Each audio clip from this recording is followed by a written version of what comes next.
employees to fill positions in your company is essential, but finding those people can be a major hassle, unless you use ZipRecruiter. ZipRecruiter makes finding quality people a breeze. And right now you can try it for free at ziprecruiter.com/free. With ZipRecruiter, one click sends your job to hundreds of top job sites. But more than that, ZipRecruiter's advanced technology identifies the candidates with the skills you need, sends you a list of great matches to review, then actively invites them to apply for your job. And the results speak for themselves.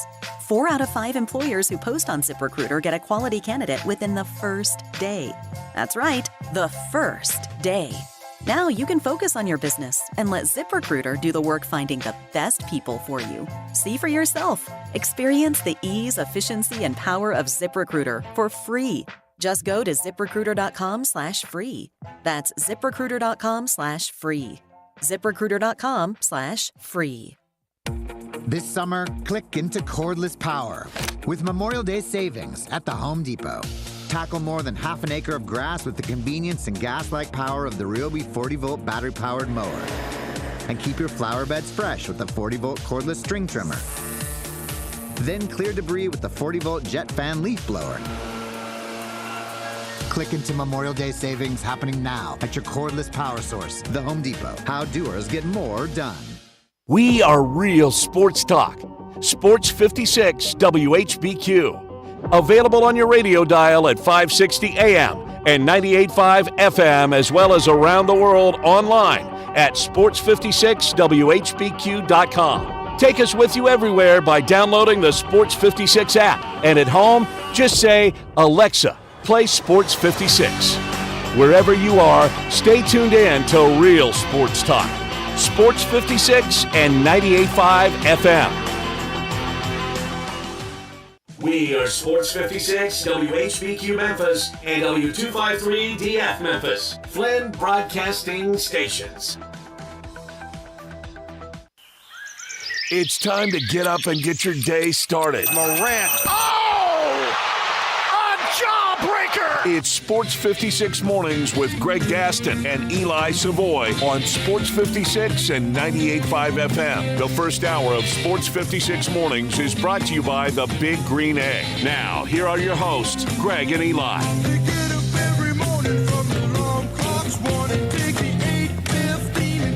What's happening, Memphis? Good morning. Welcome in. Time for the Tuesday, May 21st, 2024 edition of Sports 56 Mornings. Greg Gaston, Eli Savoy, Zach Boyd back with you from the Family Leisure Studios. Family Leisure, where family and fun come together. Factory direct pricing continues on swimming pools, patio furniture, spas, and so much more. Check them out at 2120 Whitten Road, just north of I-40. And the first hour of the program is brought to you by the Big Green Egg. Looks like another scorcher for your Tuesday, although this morning it seems like it's less humid out there. Hopefully that'll be the case throughout the day, because yesterday was really humid. We're looking at a high today of 89 with sunshine, currently 71 degrees. Tonight, though, there is a chance for some thunderstorms overnight, about 71 degrees, as I mentioned. Then tomorrow looks like there's going to be some rain in the forecast, so it's coming a little bit earlier to the area than first expected. 81 degrees for a high tomorrow. Coming up on the program today in just a few moments, we talk with the head football coach of the Memphis Tigers, Ryan Silverfield. Connor O'Gara from Saturday Down South at 7:25. Then University of Memphis interim athletics director Jeff Crane at 8:25. We'll have Humdinger's Trivia, of course, at the top of the second hour. Mickey Barker and friends at 9:05. We'll talk to Mickey as we talk local golf. And Dave Neville will join us, or Dave Neville, I should say. He's the senior director of brands and products for Callaway Golf. And they're in a pretty good mood this week after one of their guys, Xander Schauffele, won the PGA Championship. We'll talk NBA playoffs as the Eastern Conference Finals begin tonight. The Western Conference Finals will begin tomorrow. But without further ado, it is time to talk some Memphis Tigers football. The excitement is palpable as the Tigers get ready for the 2024 season. And we are joined now by the head honcho, the head coach of the Memphis Tigers, Ryan Silverfield. You can follow him on Twitter at @rsilverfield. Hey, Coach. Morning, guys. How are you? Good morning. Good. Thanks for joining us this early morning on a Tuesday. Really appreciate it. I have been around Ryan now for 30 years, just about 30 years, 29 going on 30 in the Memphis area, and I have not felt or heard people talk about Memphis football the way they're talking about it going into the 24 season, coming off your great 10-win 2023 season. Do you embrace that excitement, that conversation, national publications talking about you, obviously local people talking about you? Do you like that? Yeah, absolutely. Look, I always give credit to those people that came before us, right? They're the ones, the coaches, the players that came before I ever got here were the ones that have allowed us to be in this position, right? And so grateful to be able to do that. And I think that's a good thing, right? You want to be known on a national stage, and people have high expectations, and I think that's a wonderful thing. We've got certainly, coming off the 10-win season, a lot of momentum going into this 2024 year, but like I said before, we have not proven a damn thing. Mm-hmm. I have not proven anything as a head coach. I've got to be better. Our team has to be better. We've left a lot of things still out there that we need to go out there and accomplish. So we're not resting on anything just because people think we may be good. That doesn't mean anything. We've got to work harder. We've got to work smarter. And we've got to find ways to continue to be successful even at a higher level. So the expectation, no one is going to have higher expectations for this team themselves than the Memphis Tiger program, and myself included. And so we're trying to continue to find ways to grow. But, yeah, very excited, and it's a good thing, right? I want people to be excited about the upcoming season and have those high expectations. We always hear in sports about being either the hunted or the hunter. When you are the hunted, do you have to have a different mentality? No, look, I think I don't, to be honest, I don't read into that. I want our guys to always come out with a chip on their shoulder and to realize that, look, we haven't proven a damn thing. We really haven't. And anybody that thinks that we have, shame on us, right? 10 wins, Liberty Bowl win, those are great things, but that's in the past, and that has zero thing. I mean, this day and age in college football, first off, it's almost a completely different roster. Yes, we've got a lot of great guys coming back, but, you're talking about 40% roster turnover, new coaches.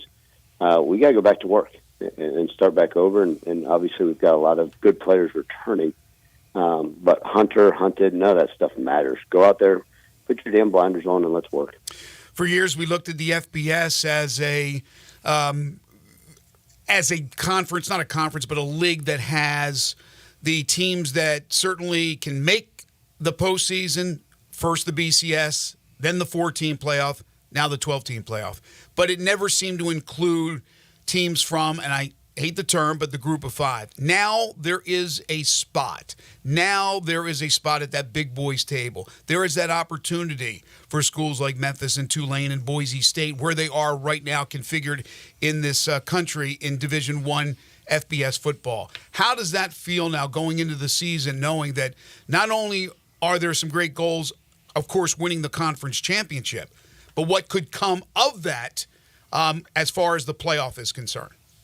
Yeah, absolutely. I think, Greg, that's something we aspire to do, right? I think it'd be, missing everybody if I said there and said that the playoff is not our desire. And obviously it's a one step at a time, one game at a time deal, and handle our business. Obviously, winning the conference championship is something we're chasing, and that's one of the reasons why we work so hard is to get there. But yeah, we've talked about it, and I don't hide from the fact that now it's a 12-team playoff, and the ability for probably the winner of this conference certainly has a very good chance to possibly go to that playoff spot. And, we use it in recruiting. We talk about it all the time. And I've said this multiple times, especially sitting down with recruits and their families. They'll say, well, hey, I'm recruited by this SEC school. I said, do they have any chance to win the conference? And the family usually laughs and says, hell no, they'll never win the SEC. Okay. Do we have a chance to win the AAC? Oh, yeah, you've got a chance every year. Well, good. That means we have a chance to compete for a national championship and go to the playoffs every single year. And it puts in a whole new perspective and a whole new light for so many. And I'm so glad that they expand this playoffs because guess what? Now we legitimately have a chance.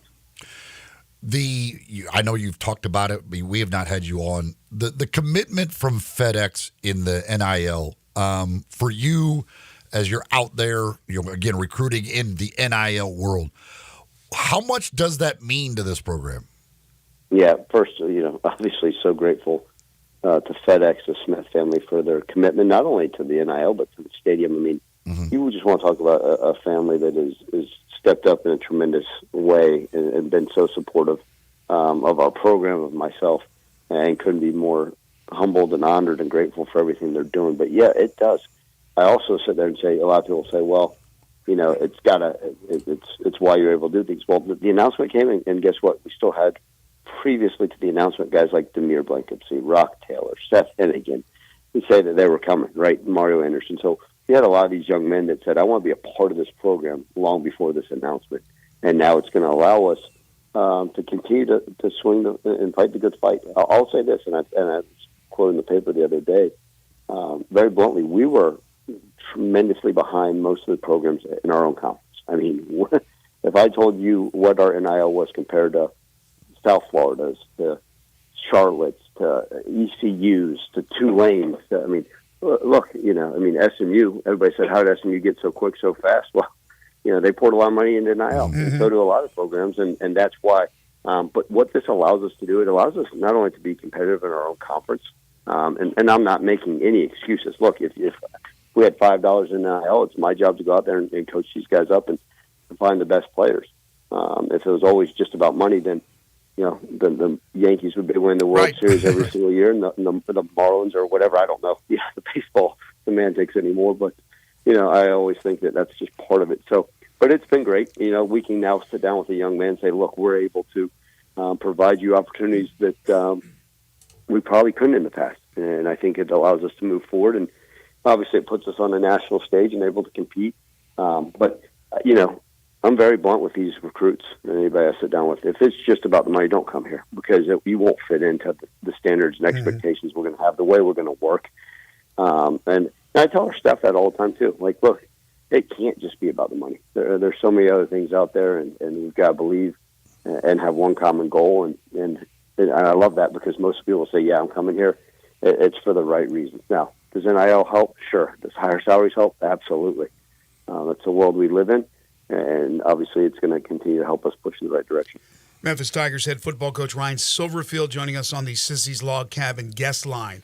Before spring football began, you said to the media that, we'll lose a few guys, and I'll bring in a few guys, but it won't be that much of a difference as far as the roster. You did all your work pretty much in December. However, you've brought in some significant names. It looks like you've done a really nice job with the portal, whether or not that's because of what you have now in the coffers as opposed to what you did have before. But can you talk a little bit about, and I'm not sure which guys specifically have signed and which haven't and all that stuff, but about this new group, because at least on paper, it looks like you've upped your game. Yeah, so, we did. I still feel like the majority of our heavy lifting in the portal was done in that December, January. And I always told our staff, and you don't want to come post spring and say, man, we got to go find 10 starters. Then we've done a poor job evaluating. We've done a poor job. And so I truly believe, right, the roster retention was the number one thing, and then being able to add some of these guys. Now, some of these names that have been are coming out in recent weeks have been committed to us for a long time, and that's a good thing. They've been kind of part of this under the radar deal, and some of the stuff we can't share publicly, or they don't announce until an actual signing occurs, or until they register for classes. But yeah, and then post spring we sat there and said, okay, where's our roster stand? You lose a player here or there, and you say, okay, where do we need to fill some holes, add some depth? But yeah, I do think we've this is a pretty strong group we've got, and I think one of the things you go in is you say, okay, where we may be weak, where do we need to add holes, where can we get better? And that's what we've done. I mean, we've turned this into roster management at its finest, and more and more like an NFL ball club. And okay, where do we need to find these pieces? And really, that's the only way you can think about it. We've talked to you before about the college football kind of technology things, and I know you had some concerns about it. But what are your feelings now on the changes with the helmet communication, with the tablets on the sidelines, these things that are going to be implemented? Yeah, Eli, they're here. Doesn't matter what I think. So, we got to adapt, right? Yeah, we went from no tablets. Hey, by the way, you're going to have 18 tablets on the sideline. But I was like, I don't even know if we, gosh, we got to raise some more money to get 18 tablets. Like a lot of things, we just say, well, yeah, let's not dabble. Let's just throw the whole kitchen table at it, whole kitchen sink. So, yeah, they're allowing these 18 tablets in press boxes and sidelines. I know the NFL had done some of that, but even in those days when I was there, it was, black and white picture, still picture. So it'll be unique having the film. I always say that, that's an advantage for guys that can't make in-game adjustments. That's an advantage for coaches that struggle with it. Us having a veteran quarterback, the helmet communications, system, I was like, could they push that back one more year? We've got a quarterback that's got a pretty good understanding. Maybe we're playing somebody a little bit younger and experienced. But it's part of it. And I think you can sit there and say, and I can, boo-hoo and say, well, I can't believe we're doing all this. Look, there's no stopping the advancements that are occurring in college athletics, college football. And guess what? Next year we're going to be having the same conversation. Can you believe they've allowed spaceships to be in play? And there'll be and I'll be like, I can't these laser things. I don't know how that tackling works. But all that being said, look, you got to take advantage of it. I've called a bunch of NFL teams. How are you guys using the tablets now? How are you guys using the what they call the C2P? That's the coach to player communication. And it'll be interesting because we have had very little work with it. I've also told them, who's going to be running it. I don't know if Greg's going to be on the sidelines with a little button saying, okay, 15-second cutoff, boom, hit the button. Is that going to be on both teams? There's going to be a lot of kinks to work through. If you ever see me getting very animated on the sidelines, probably because the coach-to-player communication went down at some point, and the opposing team probably still has it. So, don't break a tablet, though, Coach. Don't break a tablet. Yeah, well, they already warned us in the conference. I'm not allowed to show a tablet to a ref, but I don't know if it's going to be the first game or the 8th before I'm showing video to a ref on the sideline, and I get a flag and a nice little fine, but it's coming at some point. I always, with that helmet communication, because you can't be too reliant on it, because if it does go out at a key moment, you have to be ready to, okay, I got to do something, I got to adjust. Absolutely. We'll still have the 4 guys dressed in clown suits in different colors on the sideline doing all the signals. Just 19 different boards. I mean, I'm going to have to hire a bigger staff just to hold up all the signboards and handle these tablets and all this stuff. So, no, you're right. You can't just rely on those things. So there's still going to be some old school traditional stuff. There's the thought, do you huddle a little bit more now with that communication to stop some of the sign stealing? Because it goes on.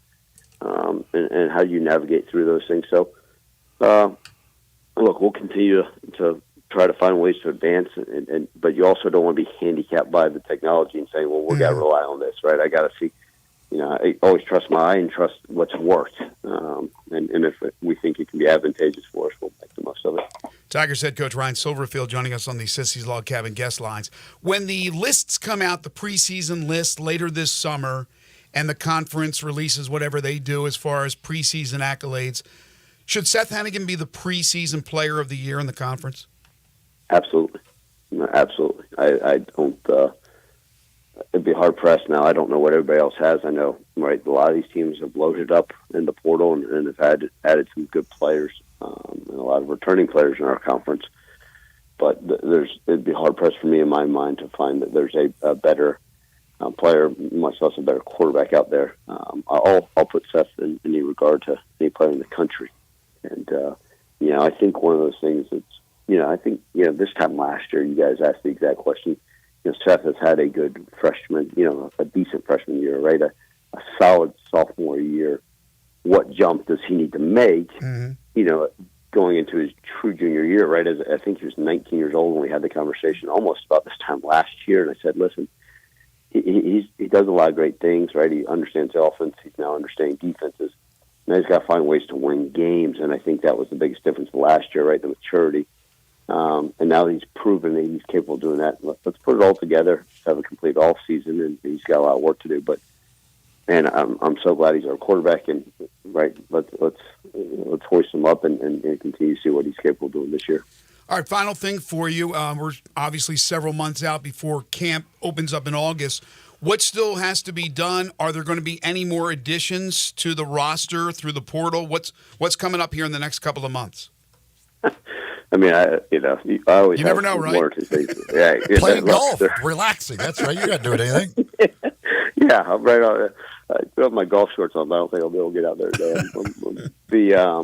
Look, there's always we may have one or two things hidden up our sleeve. We'll see what happens. I always like surprising in a positive manner. The negative surprises, man, they scare you. Not good. No, they're not good. But look, finishing up this roster, making sure it's in where we need it to be. Guys are coming in. We'll start mandatory workouts next Tuesday, a week from today. Guys have been in the building doing some stuff on their own, and excited for the summer workouts, right? And the NCAA has now allowed these OTAs, if you will, so we'll be able to get back on the field some with the guys this summer. But really more than anything, let's put in that grit and grind in the weight room and out on the field and the conditioning, and make sure we're in the right mind frame to go out there and compete and to continue to work at a high level. And then training camp will be here before you know it, and let's stay healthy. And look, game one, let's throw the ball out there and see where we're at. It's so hard. Every coach loves their team right now. Every coach in the country, 1 through 130, right? Even if if they look out there and say, "Man, we got no chance," everybody loves their team and thinks, and everybody's telling their team they're going to compete for a conference championship. But we're going to put our head down and grind this thing out. When it's all said and done, I hope in December we get to have a positive conversation on where the regular season went and see what happens. Could be a very, very special year, a lot of excitement. If you do get out there, hit it long and straight. Coach, thank you as always. We appreciate it. We'll talk to you soon. Absolutely. Thanks for having me, guys. You all the best. Go Tigers. Thanks, Coach. Folks, this spring, thinking about getting engaged and you're figuring out where to get that ring, head on over to Genesis Diamonds at Poplar and Perkins Extended. You're buying that engagement ring. Of course, you got the ring itself, and then you got the diamond that you got to pick out. And when it comes to the rings, Genesis Diamonds, they've got all the top names like Tacori, Viraggio, Henry Dossi, dozens more, many that other stores are not even allowed to carry. They've got all of the best brand names and the designers out there. Plus, when it comes to diamonds, whether it be natural diamonds, whether it be lab-grown diamonds, they've got the best prices because they're a direct diamond importer.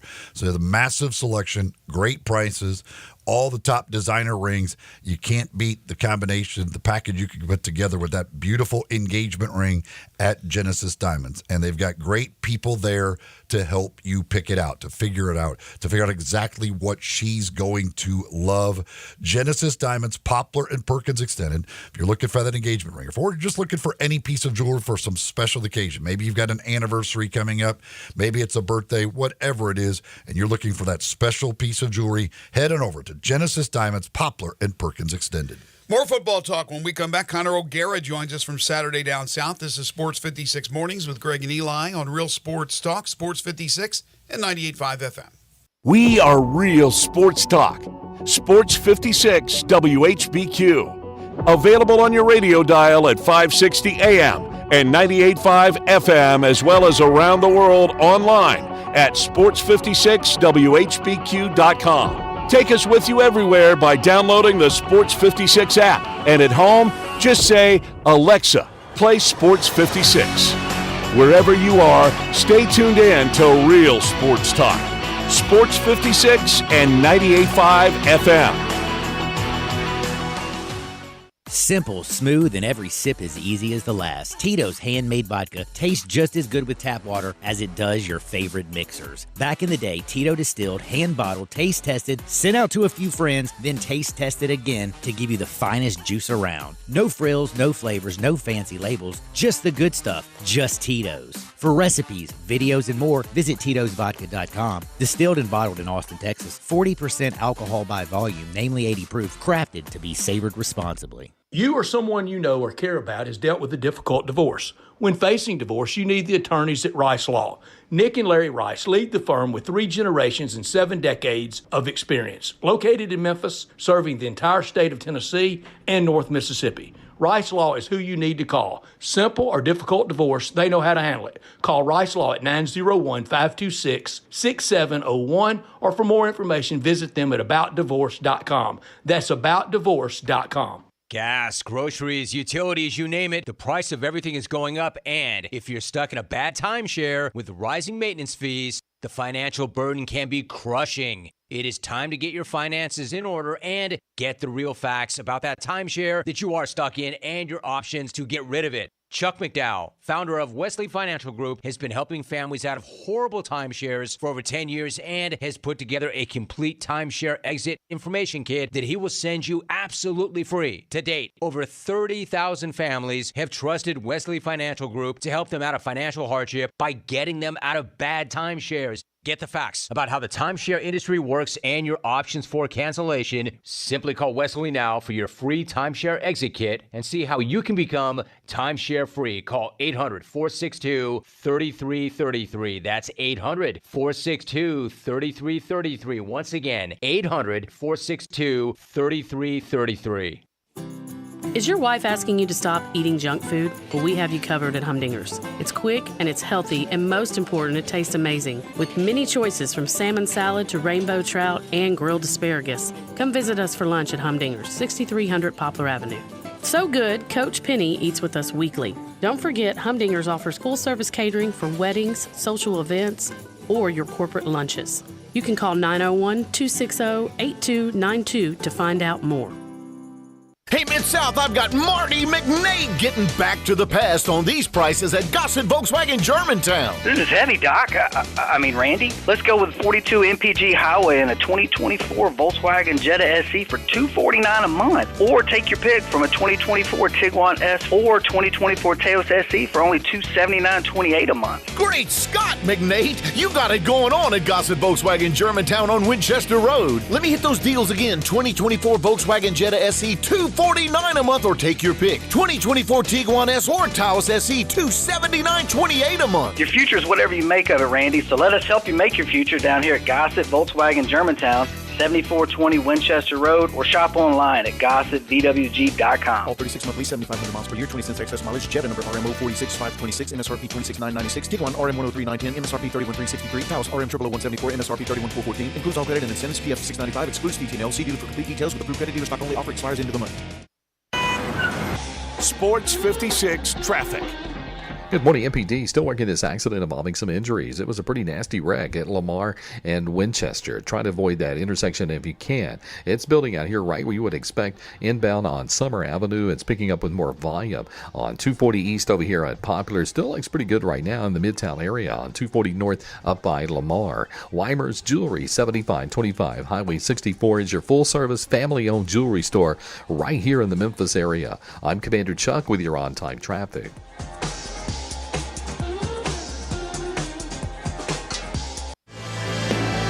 Now back to Sports 56 mornings on Sports 56 and 98.5 FM. This hour brought to you by the Big Green Egg. Here once again are Greg Gaston and Eli Savoy. Welcome back, everyone. 7:27 is the time. If you missed our interview with Coach Ryan Silverfield, any of our interviews, you can certainly go to the website, sportsmemphis.com. We'll have certain interviews under featured audio, including Coach Ryan Silverfield's interview. But also you can listen to the podcast of all our shows. We break them down hourly. Time now to talk to Connor O'Gara.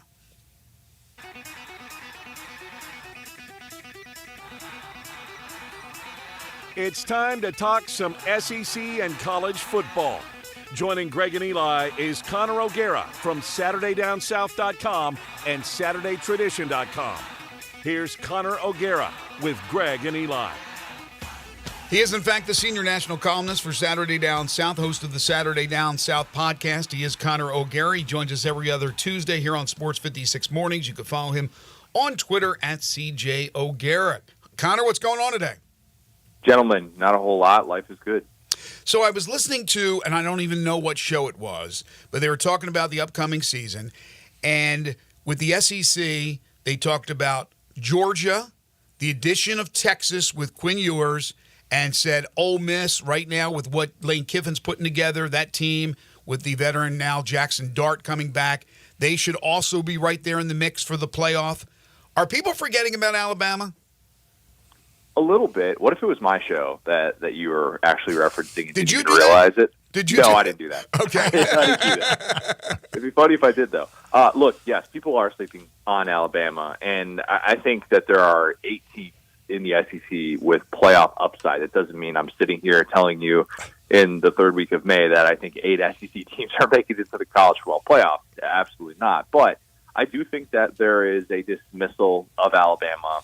And if we were still talking about the 14 playoff, I would totally get it. I would say, look, they have a lot of issues on the defensive side of the ball. If this team is actually closer to 2018 Oklahoma, a defense that didn't even finish in the top 100, but they had Kyler Murray. They had this high-powered offense. It wouldn't surprise me. But I do think that people are sleeping on Alabama and what they have on the offensive side of the ball. It's still going to be one of the toughest quarterbacks in America to stop in Jalen Milroe, even if there is a little bit of a transition time getting used to the Kalen DeBoer offense. I do think that they will have some options at receiver. I don't think they were particularly good at that position the last couple of years. Offensive line, they're going to be getting better, I have to think, with some of the transfer portal moves that they made. And they just have a better schemer overall with DeBoer, with Nick Sheridan on board. So, yeah, look, I do have questions on the defensive side of the ball, what it's going to look like with Kane Womack not having Nick Saban to be able to troubleshoot. But I agree. I think that too many people are sleeping on Bama. Would you, if you were doing a poll right now, would you rank Ole Miss or Alabama higher? I would put Alabama higher because Ole Miss, while it has done extraordinary things to earn, in my opinion, what should be their highest preseason ranking in the AP poll since the Richard Nixon administration, right? Like, I'm on board with that. Look it up, kids. I am a believer that Ole Miss should make the playoff this year with that schedule. Preseason rankings are a bit different in that category. I have to look at past results a bit more. And while once upon a time Ole Miss beating Alabama felt like that fun matchup that you could circle, that has not been the case in the post-Hugh Freeze era. So I still have to look at that hurdle, even though Nick Saban is no longer at Alabama, as a deterrent. I can't sit here and say that Ole Miss deserves to be ranked ahead of Alabama to start off in the preseason poll, and they won't face each other in the regular season. So I don't really know if that's going to come to a head unless they play each other in the SEC championship. But I take that more into account than just simply Nick Saban is no longer there. We just mentioned Texas, Georgia, Ole Miss, Alabama. So that's 4 of the 8 you said that will be in consideration and battling for one of the 12 playoff spots. Who are the other 4 you have in? Mizzou. Well, again, this is not just in just the playoff conversation. Right. Yes. Where I think if their fan bases say that I have hopes, best case scenario for a 12-team playoff, I am on board with it. LSU, Mizzou would be in that conversation. I think Tennessee and I think Oklahoma all belong in that conversation. Now, if you look at Oklahoma's schedule, you'll say, wow, Connor, that actually doesn't make much sense at all. I think their regular season over-under right now is like 7.5 wins. That team is much better than what that would indicate. Like, USC has a regular season over-under of 7.5 wins, but if you line up USC and Oklahoma, which I don't know why you would do that other than just to say, Lincoln Riley, this is what you left. But if you did that fun exercise, you'd say Oklahoma's got a much better football team. So I think that there are certain teams like that where, you know, if Tennessee is 9-3 with Nico Iamaleava taking over the starting quarterback role, yes, I know, still crushing the pronunciation of that one. But if that type of thing happens, it won't necessarily surprise me. And go look at Mizzou, Ole Miss, and Texas. Those 3 teams have the 3 easiest schedules in the SEC coming into this season, at least based on how we view these teams preseason standpoint. So, yeah, I mean, I think those teams are all part of that conversation. If they go 9-3, 10-2, it's not necessarily going to be a big stunner. And obviously, you just mentioned with the schedule a little bit of it, but it is a little weird. I mean, here we go into, you're talking about going into a season and talking about teams with playoff aspirations, and Mizzou and Ole Miss are among your SEC teams. I mean, that doesn't jive with what has normally been the case. No, it doesn't. And that's why this Oklahoma schedule is so difficult, because if you had just been looking at this a year and a half ago, you would have said, all right, that's pretty favorable. And then you realize that matchups against those teams, you're like, oh, dang, both those teams won a New Year's Six Bowl. Like, they both beat Big Ten powers in New Year's Six Bowl. So you could say, all right, yeah, those 2 teams were missing, you know, a couple of key pieces, and Mizzou and Ole Miss treated that like the Super Bowl. Oh, well, that's the nature of the beast, and they return a ton of production. That's really why we're talking about this. You know, Mizzou and Ole Miss, if those 2 teams have top 10 offenses in college football with returning starting quarterbacks, with pass-catching groups that are among the best 5 in all of college football, if that happens, I don't think that would be out of the realm of possibility at all. I think it's more likely than not to see those teams in the mix for the college football playoff in, you know, mid to late November. Connor O'Gara, senior national columnist for Saturday Down South, joining us on the Sissy's Log Cabin guest lines. All right, what is the record that Oklahoma would have that puts Brent Venables on the hot seat? I think if we're talking about Oklahoma going 6-6, it changes the conversation. And I think he's safe I after having more conversations with kind of people, around the program and seeing what that looks like, I do think that he's safe. I think there's still an element of Oklahoma where they want to win the breakup. I mean, they are really eager to win that breakup with Lincoln Riley. And I think so far there's a case to be made for it. But I do think that there is an element of wanting to see Brent Venables work, and they have done a lot of things so far that suggest, okay, he could be the guy long-term, even though the record early on isn't what we've come to expect from Oklahoma, one of the most consistent programs in the country in the 21st century. But the improvement last year that you saw, being able to get to that 10-win season, even though it didn't result in a New Year's Six Bowl, I still think there are a lot of people at Oklahoma that feel particularly optimistic. That defense returns 2 All-Americans with Stutzman and Bowman on the back end, and they're looking like a group that should have a year 3 Brent Venables defense. And even though they lost Dylan Gabriel and they lost Jeff Lebby, there are a lot of people that feel like, hey, this Oklahoma offense with former 5-star Jackson Arnold, with new offensive coordinator, former North Texas coach Seth Luttrell, this could be really, really good. And so I think there is some optimism there that Brent Venables is going to be fine and that he's going to figure this thing out. If you're guessing right now, how many SEC teams, how many Big Ten teams make the playoff this year? 5 from the SEC. I think the Big Ten number is closer. Gosh, I'm like, if you set an over-under of 2.5, that'd be a good number. I think I'll go 3. I'll go more optimistic and say that those 2 teams will covet, 8 of those spots, at least temporarily. And, it's difficult because I think Michigan misses the playoff this year. I think they just have too much turnover. And, a lot of people are going to talk about the Alabama thing. It's a little bit different when you have someone like Kalen Gore, who did great things year 1 at Washington, and being able to flip that roster in a hurry and how quickly they became competitive. But, yeah, I mean, I would probably look at like an Ohio State in Oregon, as teams that are going to be in the mix. And then Penn State, if it just keeps doing what it's doing, which is losing to the really good teams and beating everyone else, they're going to be in the playoffs. So, yeah, I mean, I would probably go 5 from the SEC and 3 from the Big Ten. Tragic story down in Sarasota, Florida, involving the Battie brothers. Battie Brian is the player for Auburn, who's a kickoff returner and a running back. His brother Tommy was killed in this shooting in Sarasota. What more do you know on Battie as he battles? I know he's in critical condition. Yeah, it's just an awful situation. We had the update from Hugh Freeze yesterday saying that he had a setback on Sunday night and that he is still on a ventilator, and that is just so tragic. And you can look at it from a variety of different standpoints. Obviously, that family, I mean, it's just devastating. I saw a feature on him that they did on him while he was at South Florida, and the impact that his family's had on him. And he had like this line in there where he's like, yeah, I do this all for them. And his brother, he and his brother look like twins. Like it's so tragic to see something like that. Somebody that in this day and age in the NFL with the changing kickoff rules, that was going to be like his path, what it was looking like. He's an exceptional return man and is someone that is a real weapon. So from a football standpoint, taking the human aspect out of this, I know Auburn was kind of looking at this going like, man, that was going to be our guy back there.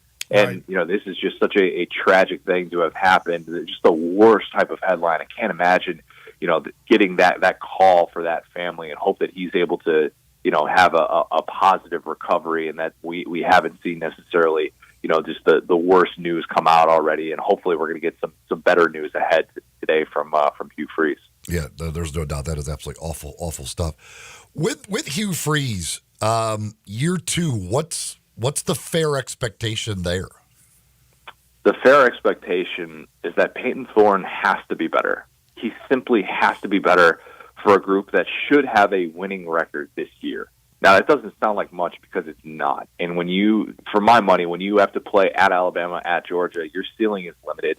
And when you're the team that has not beat a Power 5 team that finished with a winning record since Halloween weekend 2021, your ceiling is still limited. Yeah, Ole Miss, that game that Matt Corral got hurt.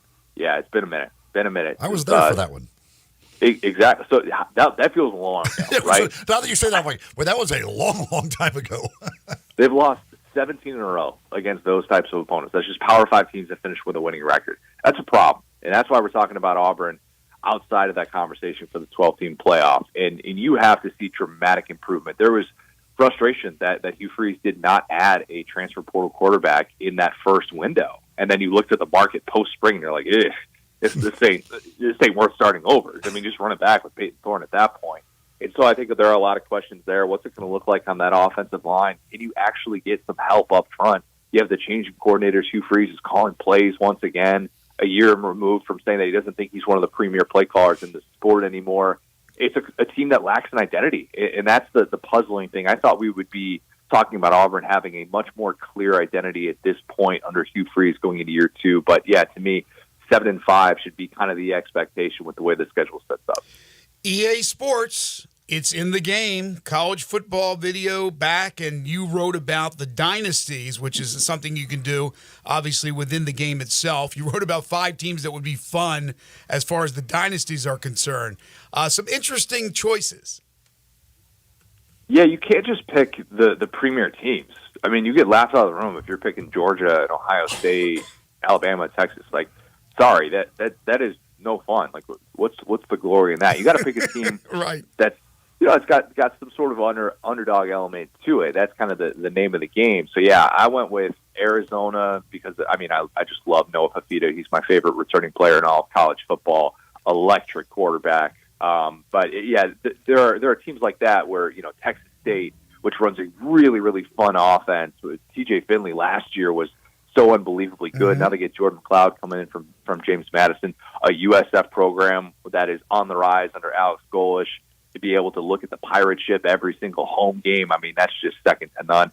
Kansas, a team that has been so unbelievably good under Lance Leipold that feels like it's turning a new leaf. You could be part of that rebuild. And then Colorado. Colorado's the biggest villain in college football. Totally get it. But being able to run out there with Ralphie, being able to see Deion on the sideline and having someone like Shedeur Sanders at quarterback and then having Travis Hunter play both ways, still very much an underdog coming off a 4-8 season. So, yeah, that's kind of the way that I look at these teams. I want a fun, mobile quarterback and a team that has some on-the-rise type potential. What you mentioned Colorado. Like, what do you expect from them this year? My guy Lance Taylor over at the Next Round, he threw out the idea that Vandy could actually have more wins than Colorado this year. Wow. And I laughed at him. And then I thought about it, and I thought, that's not crazy. It's just not. That schedule is difficult. Like, are we sure they're going to win that opener against North Dakota State? I know they're an 8-point favorite. But no, we're not. We're not sure. Well, I'm trying to close my eyes and picture this scenario. And this kind of sets the stage for the season, so I promise I have a point. But I can close my eyes and picture that game playing out on a Thursday night. It's an 8 o'clock game. It's going to be primetime ESPN. And then all the Friday shows, the weekend ahead of the true start of college football, week 1, are just talking about Deion and talking about, oh, man, is Colorado really falling apart? We have all these overreactions. Is Deion's job in jeopardy, blah, blah, blah. That could play out. And if that does play out, Colorado's not going to a bowl game. There's no way. But that over-under is 5.5 wins. It's a difficult schedule in the Big 12 this year, and there's not a lot of room for error. There just is not. And so I wonder what that group is going to look like. Zero continuity whatsoever on that offensive line. Pat Shurmur is now calling plays, which is just weird after Sean Lewis felt like such a strength of that team. He's off to San Diego State. Questions galore on the defensive side of the ball where they were a train wreck last year. Way too many questions despite the fact that we know the big pieces, the pieces that I just mentioned. I have a tough time seeing Colorado get to that 6 wins. I think we see more frustrating times ahead in Boulder. It's interesting because all we did was talk about Colorado last year at that point as well, but for a different reason, right? The excitement, the anticipation, and now if they lose that first game, like you said, to North Dakota State, it'll all be about it's not working, it's a failure, and all that conversation. So it could be a second straight year that all the talk is about Deion, but for different reasons. He is Connor O'Gara. He is the senior writer for Saturday Down South, the host of the Saturday Down South podcast. An unbelievable job he does with that podcast, by the way. And he gets some big names as well, so make sure to check it out. Follow him on Twitter at CJ O'Gara. Catch him every other Tuesday joining us here on Sports 56 Mornings. As always, Connor, thank you so much. Gentlemen, appreciate it. Take care. Folks, I want to tell you about Shoot 360 Memphis. I've been talking about it now for, 3-4 weeks. And they are opening up their new state-of-the-art facility on June 1st in Cordova. They're moving from Collierville to Cordova. What is Shoot 360 Memphis? Well, this is the same system that stars like Steph Curry use. It's a revolutionary training facility that combines cutting-edge technology with expert coaching to improve your shooting skills, make you a better basketball player, certainly make you a better shooter. The facility is equipped with advanced shooting machines that provide real-time feedback on shooting accuracy and arc and depth. Players can track their progress and analyze their performance. Players of all skill levels can benefit from the personalized training programs they offer. They use what they call NOAA Analytics. It was developed by NASA and Carnegie Mellon College. Everything the athletes do in their facility is recorded and stored in a members app. You can watch their progress in real time. Again, they're moving to a huge state-of-the-art facility in Cordova on June 1st, and you can register now for that move. All you need to do is go to Shoot 360 Memphis to sign up. That's Shoot 360 Memphis online. Call them at 901-316-5500, 901-316-5500. Also, if you want to set up a tour of the current facility in Collierville, because it's going to be similar, just bigger and more state-of-the-art, then go out there to Collierville, see the folks, take the tour, and you'll fall in love with Shoot 360 Memphis. It's where the preps and pros go to get their shot on. Shoot 360 Memphis. You're tuned in to Sports 56 Mornings with Greg and Eli on Real Sports Talk, Sports 56 and 98.5 FM. Add a little fun to your lunch break. Join Johnny Radio for Sports 56 Happy Hour from 11 to 1 every weekday on Sports 56 and 98.5 FM. It's time to have a good time at Mugshots Grill and Bar in Olive Branch and Collierville. Come by for half-price happy hour 2 to 6 Monday through Friday with domestic drafts and $3 snacks. Then try one of Mugshot's 19 specialty burgers, including the Mugshot Burger. Finish it in 12 minutes and it's free. Plus, you get a free shirt. Mugshots in Olive Branch, 6400 Goodman Road, and Mugshots in Collierville, 656 West Poplar. So cheers to great food, good drinks, and fun company at Mugshots Grill and Bar, where you're always having a good time. Any day is a good day to sell your home. This is Sheldon Rosengarten with Mark's Benstorff Realtors, but the absolute best days to sell your home are those days that end with a Y. That's right. Numerous scientific studies, and my friend Kevin, who is also a wine connoisseur, have shown that if you want to sell your home, make sure and use my highly successful strategic marketing program and list on the day ending in a Y. Now think about it. Who would be foolish enough to not trust science and a wine connoisseur? Seriously, changes are happening in the real estate industry, and it's not just that sellers don't know the answers, they don't know the questions. That's why I'm here. If you or someone you know is thinking of selling, I always tell people to talk to 2 to 3 experienced real estate brokers and make sure that I am one of them. Find out why people often say, when you want the job done, you call Shell Done. Call me at 483-0546 or memphisrelocate.com. Remember, memphisrelocate.com or 483-0546.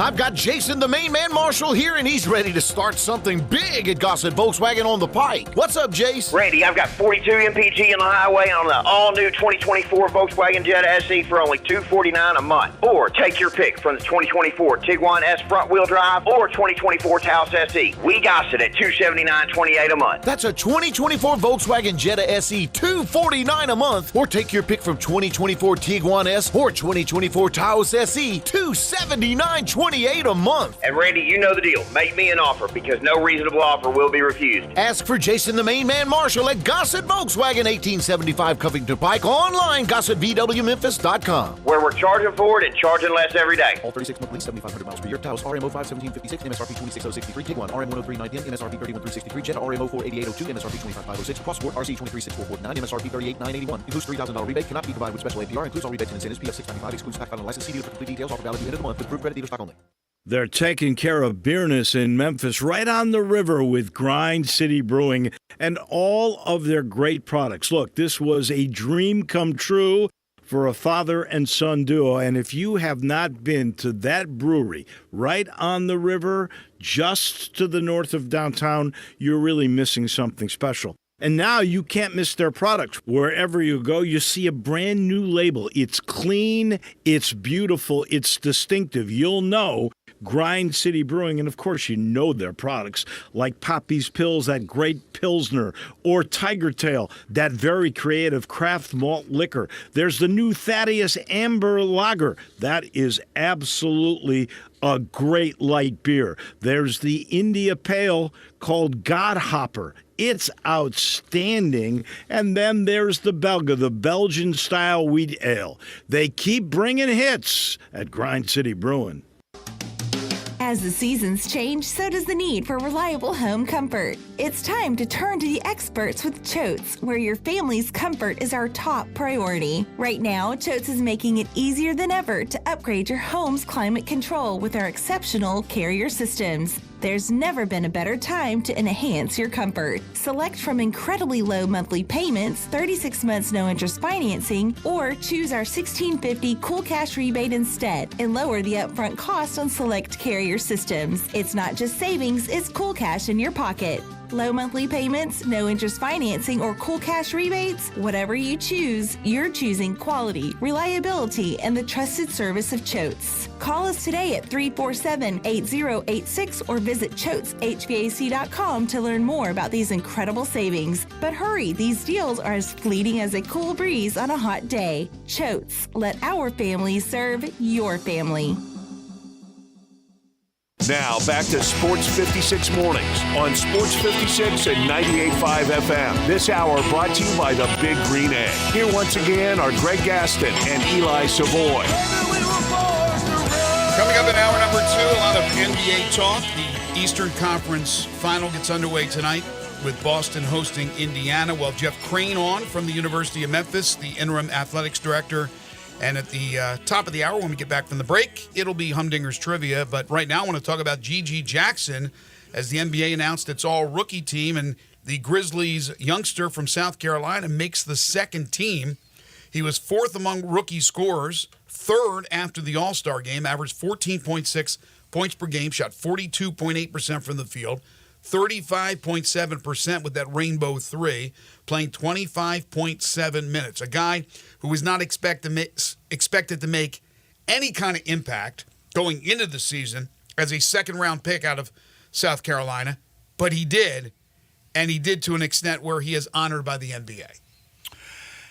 Yeah, pretty incredible season when you go from where he was early, where he was just going to be a player for the hustle, and they were committed to just having him down there developing, and then obviously 46 injuries later, he's a starter and playing all the time, and ends up as an all-rookie selection, snuck in there by 1 point onto that final spot of the all-rookie team, but only second-round pick on the team this year.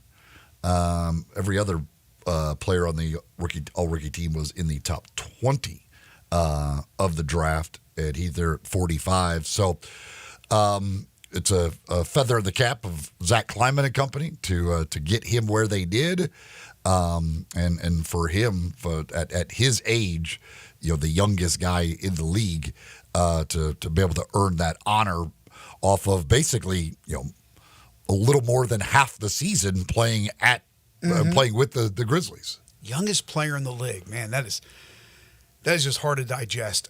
Is it a media vote? Yes. Okay, so maybe our friends DeMichael Cole. Well, DeMichael Cole Drew said Hill, I'm pretty sure DeMichael Cole said he voted for him. What I'm saying is maybe they got him over the top. So the first team was Brandon Miller. Slow start, but really a strong season for Miller out of Alabama. Victor Wembanyama, of course. Chet Holmgren, no-brainer. Jaime Jaquez Jr. was terrific. And then Brandon Podziemski from Golden State. I don't know if people expected the type of season he put together, but he was fantastic. Second team with G.G. Jackson, Cason Wallace, Derek Lively the second, no question. And then Thompson, one of the Thompson brothers, and Keontae George. Yeah, again, I mean, and then these were all top 20 picks. Obviously, when you're talking about Wembanyama, Miller 1-2, Holmgren from last year, top pick, one of the high picks. So these are guys that were expected. Now, there's other high picks that did not have great years, but some of that comes with opportunity depending on what team you are, all of that stuff. But certainly some fantastic players in there. And, Trace Jackson Davis was the guy that Gigi beat out by a point to get in there. Who had a nice, he was kind of similar type thing. He didn't play a whole lot early, that he came on late and was a later pick. So there's a lot of talent out of that rookie class. Well, he was a guy I loved out of Indiana, and he fell, and he was mad. He thought he was a first-round pick, and he goes in the second round and ends up doing some good things for Golden State. I thought that was a great pick. But Gigi Jackson, the expectations weren't high. People didn't know a lot about him, playing 1 year at South Carolina, but obviously the Grizzlies did their due diligence, and they have picked very well, especially in that second round. Now, that is the fifth different Grizzly in the last 6 years to be honored on either the first or second NBA All-Rookie team. Ja, Dez, Tripp, Brandon Clark. Yeah, they've, again, this is, and you go before that, they went quite some time. This front office has drafted much, much better. Now, some of those, again, when you're talking about Ja, like, no-brainer. It did take a genius. Right. Jaren, you're picking. But the Des Bane when you're pick. picking fourth, but Brandon Clark they traded up to get. Desmond Bane they traded up to get. They singled those guys out. They have turned out to be very good players. And then obviously Gigi Jackson. Again, when you're picking at 45th, the idea that you're going to get a top 10 rookie, it should not happen. Should never happen that the 45th pick becomes a top 10 rookie. Well, it just goes to show you that you may find a gem in the second round. So don't go, poo-poo on those picks. And when you look at what they've done recently in the first round, not great. With the Zaire Williams and the Jake LaRavias of the world, I guess the jury is still out on both those guys. Maybe Williams, whose name's popped up in a lot of trade rumors, maybe it's with another team, but their NBA careers are far from over. And Gigi Jackson's not a given that he's going to become a star or anything like that, but he certainly is on the right track. And Vince Williams is another one, right? So the higher picks have not panned out as much. The second-round picks have certainly done so. And then some movement that they made, like we mentioned with the Clark and the Desmond Bane picks, were great. So I still think it's a net positive for what this front office has done. But this year, it's really going to be pivotal. Really going to be pivotal. We'll talk more about that in hour number 2. We'll also talk about a rumor that's been out there for about a week. Is it rumor? Is it reality when it comes to the Grizzlies and the coaching staff? We'll talk about the Eastern Conference Final, which gets underway tonight.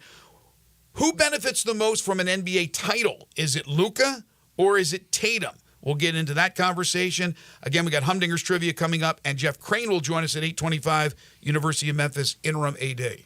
This hour of our program is brought to you by the Big Green Egg. Go to biggreenegg.com. Get all the details on the Big Green Egg. It's the best grill there is. Last grill you'll ever need to buy. It's unbelievable.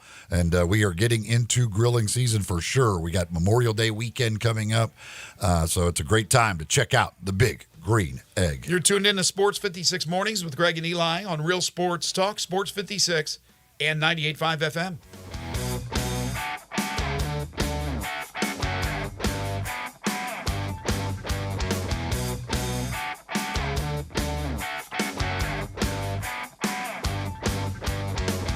Rick's Powder Coating, for a beautiful finish every time. Rick's Powder Coating specializes in automotive, ornamental, residential, and industrial coating. With 2 conveyor lines and the largest batch ovens in the Mid-South, Rick's can accommodate all of your powder coating needs. Locally owned and operated since 2002, Rick's Powder Coating will customize a beautiful finish just for you.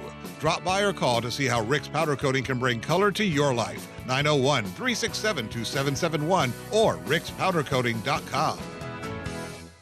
Includes all rebates and incentives. Price excludes $695 PF. Lease includes PF $695. $650 acquisition fee. EV6 P5610964. MSRP $50,200. Telluride RG510 $849. MSRP $38,305. Forte LXS RE780 $169. MSRP $21,820. Must finance through Hyundai. Excludes tax title and license. See dealer for complete details. Offer valid through 5/31/2024 with approved credit. Dealer stock only. I got Jeff Allen on the line to hear about some crazy deals happening at Gossett Kia South Mount Moriah. Randy, I'd love to give all our customers our best deal. 2024 Kia Forte LXS gets 41 MPG Highway, $199 a month, $34.99 due at signing. 282 miles EPA estimated range will get you where you want to go in the 2023 Kia EV6 Win, $249 a month, plus a 2024 Telluride LX, $357 a month. Both $39.99 due at signing and 24-month lease. And 0% for 48 months on 2024 EV9 and peace of mind with a 10-year, 100,000-mile powertrain limited warranty. So whether you live in Horn Lake, South Haven, Olive Branch, or Memphis, we'll make you happy at Gossett Kia South on Mount Moriah. Are you aware? It's patio season. Family Leisure sure is. That's why they have factory direct pricing on swimming pools, spas, and even, yes, patio furniture. Yes, sir, it's indeed patio season. So come by Family Leisure and check out all the brand new 2024 patio furniture sets. And with patio season here, you know that pool season will be here before you even know it. So buy now to get in line for your pool installation and get pre-season pricing. Plus, you could save $1,000, $2,000, $3,000, even up to $5,000 on all spas and swim spas. Family Leisure has got special pricing on all in-stock saunas, theater seating, pool tables, and even outdoor kitchens. I love it when it's patio season because of all the fantastic deals that Family Leisure makes available just for you. Family Leisure, Whitten Road at I-40, where family and fun come together.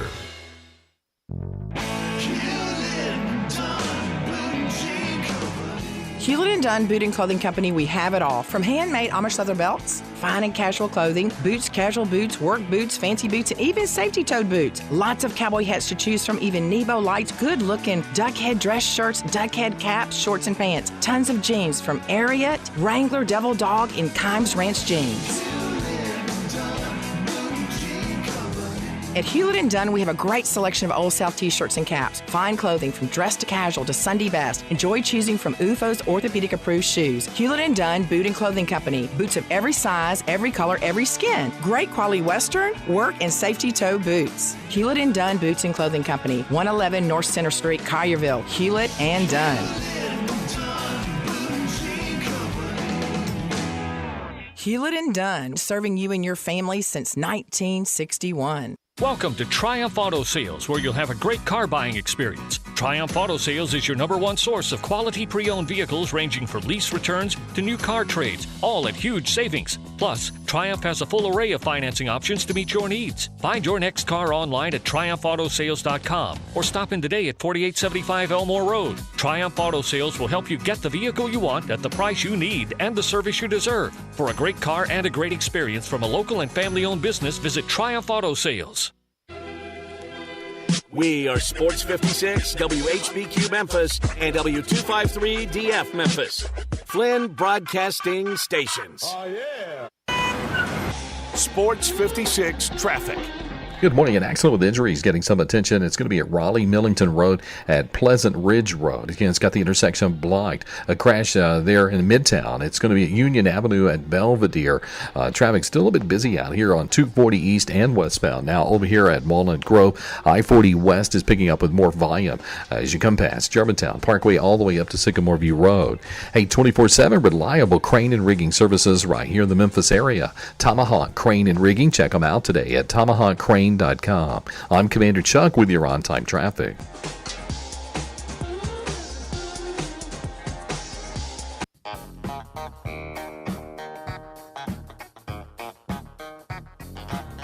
Now back to Sports 56 Mornings on Sports 56 and 98.5 FM. This hour is brought to you by James Gaddis Jewelers. Don't you just love it? Here once again, Greg Gaston and Eli Savoy.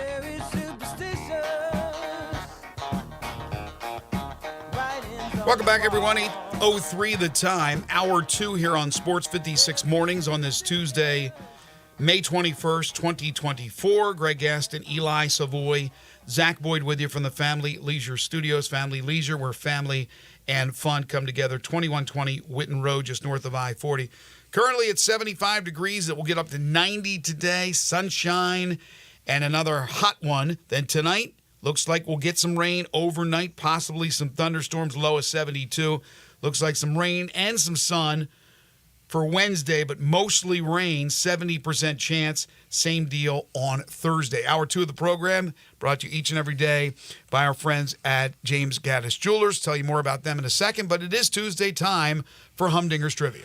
That's right. And, of course, it's also when it's Tuesday, means Taco Tuesday at Humdinger's. You can go over to Humdinger's and enjoy some chicken or fish tacos. Just $2 each. That's each and every Tuesday over at Humdinger's. Of course, beyond the tacos, so many great things on the menu for you to enjoy at Humdinger's. Very healthy items on that menu, all the different grilled fish options that they've got. You can go to humdingersrestaurant.com. You can check out their entire menu, including their appetizers like the crispy calamari or the crab cakes or the ahi tuna or even their wings or the Humdinger shrimp, salads. They've got sandwiches, the entrees, like I mentioned, with all the grilled fish options, the tacos, crispy fish and chips, chicken items as well. You'll find it all at Humdinger's at Poplar and Massey. Also on the website, you can get information about catering. If you need an event catered, they certainly can do that for you. Talk to them about catering for any event you have, and certainly you're going to make people at any party very, very happy if you've got Humdinger's there catering that. Again, humdingersrestaurant.com. That's the website. Poplar and Massey is where you'll find Humdinger's. And again, today being Taco Tuesday, you can get on over there and enjoy some of those great tacos for just $2 each. If you are the first to answer our trivia question correctly, well, then you will win a $25 gift certificate to Humdinger's. You can answer via the Sissy's Log Cabin listener line at 901-360-8255, 901-360-8255. You text in your answers, and the first correct answer will get the $25 gift certificate to Humdinger's. Here is the question. With G.G. Jackson making the all-rookie team, which was announced yesterday, he becomes the 16th Grizzlies player all-time, including Vancouver days. He is the 13th Grizzly since the move to Memphis to be named to the all-rookie team. Which NBA organization has had the most all-rookie team selections? Which NBA organization has had the most guys named to all-rookie teams? 901-360-8255. Text in your answers, and the first correct answer will get the $25 gift certificate to Humdinger's. Which organization most all-rookie team members all time? Remember, just one guess, because Eli has a list and he's checking it twice, so he knows. All right, so we were talking about GG to end the first hour.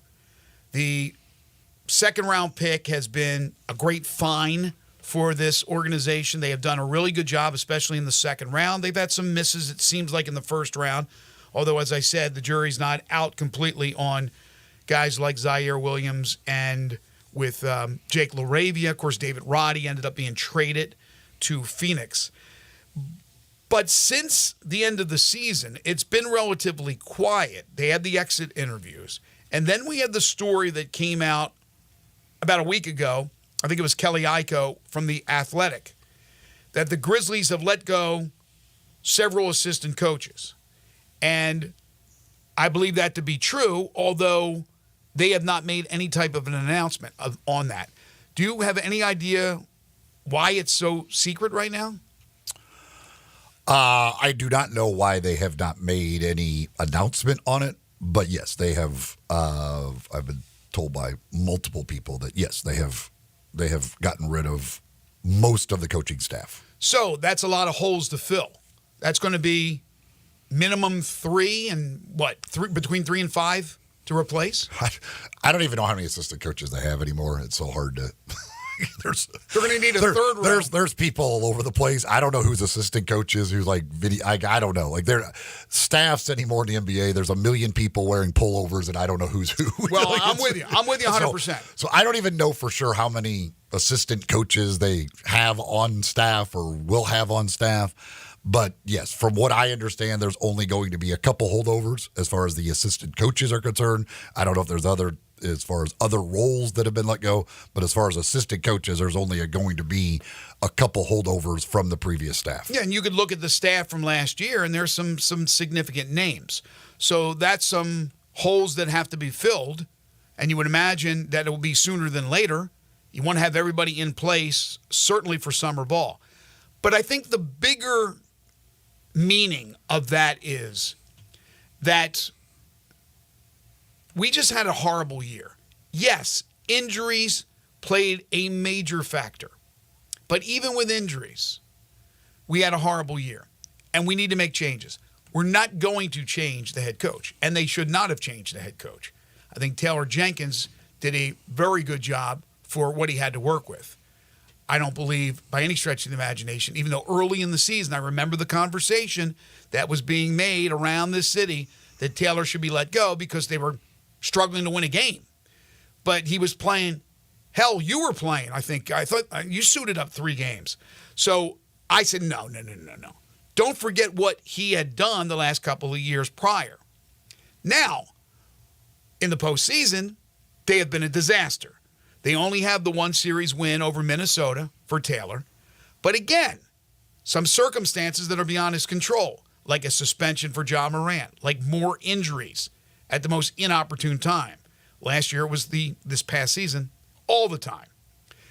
But what it does to me, it tells me that now there is pressure solely on the shoulders of Taylor Jenkins. They've let go most of his staff.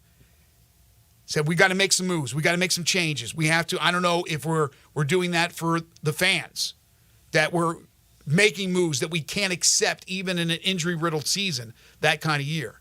But now, Taylor, it's on you. You go into this next season, you need to be back up there competing for the Western Conference Championship. And if not, and if they fall flat on their face, then he will be gone next year. But I don't think that will be the case.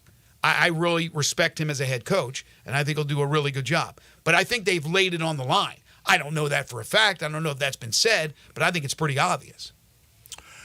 Yeah, I do not know how the decision-making went as far as making the changes that they're making. I do know that some of those coaches that are being let go are very close to Taylor, so I can't imagine it was all Taylor saying, like, I'm going to make these changes. So I assume it came from, at least some of this came from the front office. And I don't know who will be making the new hires, if that's going to be more front office or more Taylor in hiring the new additions to the staff. But there's pressure on Taylor. There's pressure on any coach of a team who's got high expectations, and this team, when healthy, has high expectations.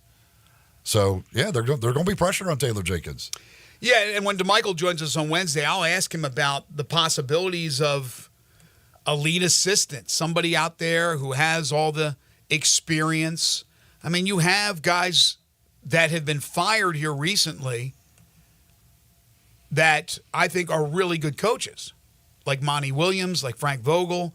I mean, guys like that. I don't know if that's the... Not Monty Williams. No, the... who am I thinking of? Darvin Ham?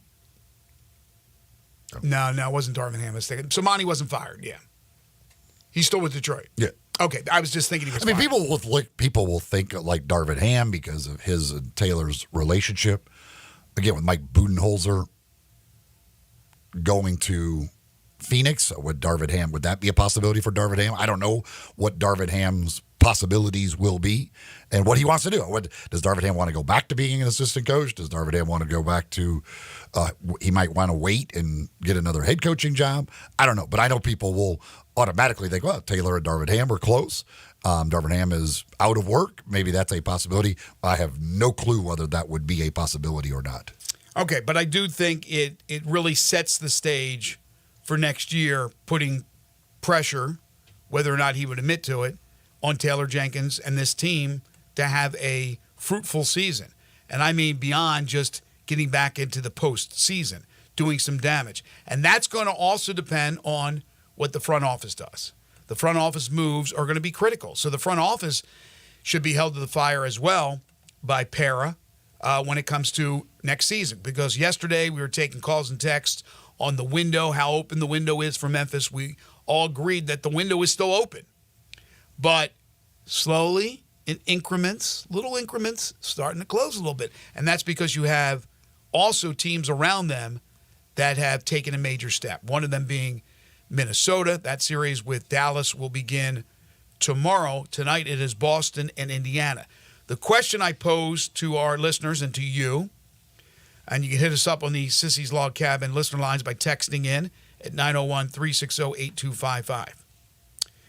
I think the pressure is all on Boston to win it all. I think it'll be a disaster if they don't, and Bostonians, I guarantee you, would back me up. Whereas with Minnesota, it's gravy.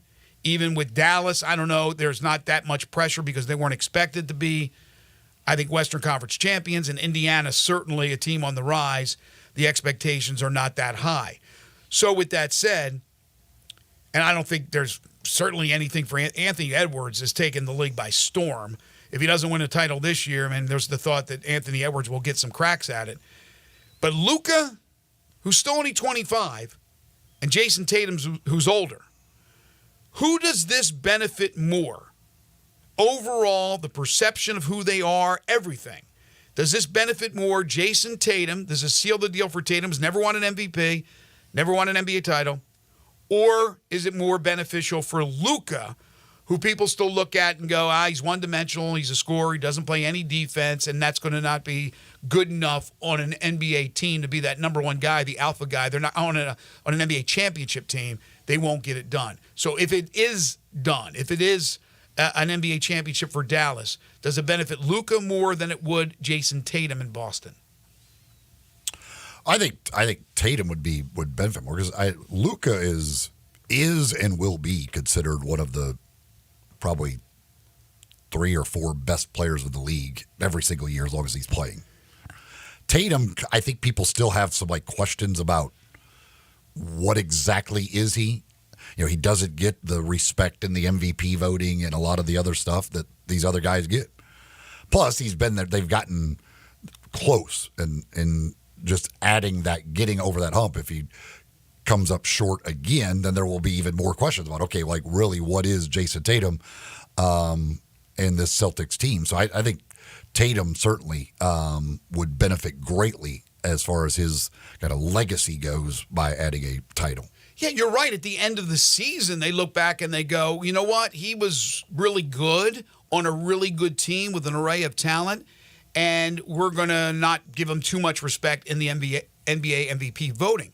However, in the preseason, they always talk about Tatum being one of the top 5 players. Always. I think they talk about Doncic, but they always have concerns about Doncic. Not that Tatum's the greatest defensive player, but he's okay. Doncic at times can play defense. He's shown that in the postseason, but for the most part, not so much. So I think I agree with you with the pressure. I think for Tatum to come through, it will be more beneficial at this time than for Luka, although I think it benefits both.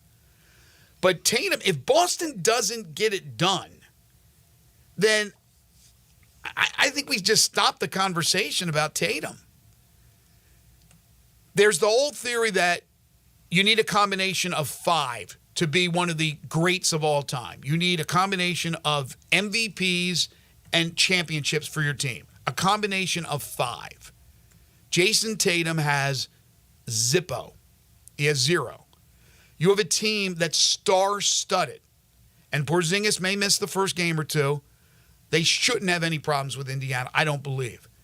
But if they go in there, whoever it's Minnesota or Dallas, and lose the NBA championship to one of those two teams, he's going to get lambasted. And he should. It's not all on him, but he is the guy. He's the name, he's the face of that team, among other stars. And if they don't come through, it's going to be really detrimental to him. But I do think in turn, if they do win, which they are favored to, he will benefit the most from that. Zach, what do you think? Who benefits the most from an NBA title? Is it Luka or is it Tatum? Because, by the way, with Edwards, with Halliburton, the stars for their respective teams, no pressure on those guys. They weren't expected to be there. I mean, yeah, I could see you saying Tatum because he's been to the finals at least once. He's been to the Eastern Conference Finals a couple of times. I think it's a couple, right? Yeah. And now, Luka now for the second time in 3 years. I'm not gonna say you should write him off if he doesn't get it, but this is the I wouldn't say the path of least resistance this year, but you can see that, all right, if you take care of the Pacers, you're going up, you're taking on one of the either Luka or Anthony Edwards in the NBA Finals for the but you're avoiding Denver, and they struggled with Denver. It's like they shouldn't be struggling with anybody else. By the way, how old's Tatum? Is he like 29? I'm guessing. No, he's like 26 probably. He's barely older than Luka. Gosh, he's been in the league for 26. How long now? Yeah. Tatum. What year is this for him? Feels like it's his seventh year. It might be. It probably is. It probably came in at 19. Seventh year. Yeah, it probably is his seventh year. Yeah. Wow. One and done out of Duke. So. All right. So what do you think tonight, Eli, with Indiana and Boston starting that series? I mean, it's going to be difficult for Indiana. I mean, they're going to have to shoot lights out like they did against New York in Game 7. I mean, they're going to have to. It's going to take. I mean, their whole thing is to outscore you. They're going to try and run up and down the court and outscore you. But Boston's got a lot of offensive weapons, so it's not easy to outscore Boston. Man, they got a lot of guys who can score themselves. So I expect a lot of points scored. But it's going to be a difficult series for Indiana. Although I do like them in Game 2. Yeah, I was just going to say, don't you load up Game 2 on Indiana, play Boston to win it in 5, right? Isn't that the best bet right now? It's the way Boston. There's a pattern there with Boston, but could Indiana come out and make 23s and Boston be a little cold from 3? That certainly could happen, and they steal a game. Again, the series, I don't think there's any chance of Indiana getting the series, but to certainly see them steal a game here or there because they get hot from 3-point range and light it up. And Boston's had those games where the threes aren't falling for them. So they're going to shoot a bunch of them. So if they don't fall, then they can be that's when they have these games where they lose. But overall, I mean, I just don't see how any way Boston could lose the series. And the more positive you get from the Indiana Pacers, it overshadows and quiets the talk of all the struggles of the Indiana Fever, who are off to an 0-4 start. James Gaddis Jewelers, second hour sponsor of Sports 56 Mornings, 4900 Poplar between Mendenhall and St. Nick, and on the web at gaddisjewelers.com. They are your bridal, engagement, and anniversary jeweler headquarters. If you have an old family heirloom, this is pretty cool. Bring it in to James Gaddis Jewelers for a whole new look. They will modernize it. They have a 3D rendering. They'll show you what it will look like. I guarantee you that will put a smile on somebody's face. Just an old piece of jewelry that's collecting dust. Get that new modernized look at James Gaddis Jewelers. You have gold, silver, diamonds you want to sell? Bring it to James Gaddis Jewelers. They'll give you top dollar. They have the experts to help you with your wedding engagement rings, 2 repair experts for fine watches and jewelry. This is a family-owned and operated business. Layaway and financing is available. You need something appraised. James is a certified appraiser and a master jeweler. So for all your jewelry needs, whether it be cleanings, whether it be resettings or refittings, whether it be looking for that special engagement ring or a beautiful watch or necklace, James Gaddis Jewelers, 4900 Poplar between Mendenhall and St. Nick, on the web at gaddisjewelers.com. We do have a correct answer in our Humdingers trivia, and let me make sure. Yeah, we do not need a tiebreaker, so you're off the hook this week, Zach. Yes. We had a few correct answers. However, one of the correct answers did beat all of the other correct answers in getting in first. The question was, which NBA organization has had the most all-rookie team selections throughout history? And the correct answer would be the Chicago Bulls. 25 all-rookie team members in their history. beating out the Detroit Pistons, who are second on that list with 23. The Chicago Bulls, the correct answer. We'll be notifying our winner how you could collect your $25 gift certificate from Humdingers. When we come back, we'll be joined by the interim AD at the University of Memphis, Jeff Crane. This is Sports 56 Mornings with Greg and Eli on Real Sports Talk, Sports 56 and 98.5 FM. You already know you can listen to Sports 56 anywhere with the Sports 56 app or at sports56whbq.com. But you can also watch us daily with live video of all of our shows on Twitter, Facebook, YouTube, and Twitch. Brian Elder's Roofing Solutions. It's silly season in the life of your roof. I'm Brian Elder, 867-0303. The weather can be unpredictable, and I'm ready to get more life out of your roof with our award-winning Owens Corning repair team. We're the repair guys the other repair guys call when they can't find the problem. Leaks become black mold when ignored. That's why when you call me, I start my inspection in the attic. Is it time for a beautiful new roof? 867-0303. I'll measure your roof from outer space and get you an estimate right over the phone. The best warranty in the business, including a warranty against ice dams. The only roofer in Memphis to offer a warranty against water intrusion due to snow buildup. Ask about military and first responder discounts. 901-867-0303 or BrianElderRoofing.com. Call 867-0303. Brian Elder's Roofing Solutions. Memorial Day weekend is coming, which means many folks will be grilling. And if you're firing up the grill this weekend or any weekend, there's one place to go for everything you need: Memphis Barbecue Supply. You need charcoal? They have 10 different brands of either lump or briquette charcoal. Pellets? How about over 2 tons in stock? 12 different flavors and blends. Looking for wood for smoking? Memphis Barbecue Supply has 9 different types of wood in chips, chunks, mini logs, and logs. You can even mix and match your wood from their bins of loose chunks. Whatever it is that you're grilling, steaks, ribs, burgers, pork butts, you name it, they have over 378 different rubs, sauces, injections, and raw spices to make sure your food tastes great.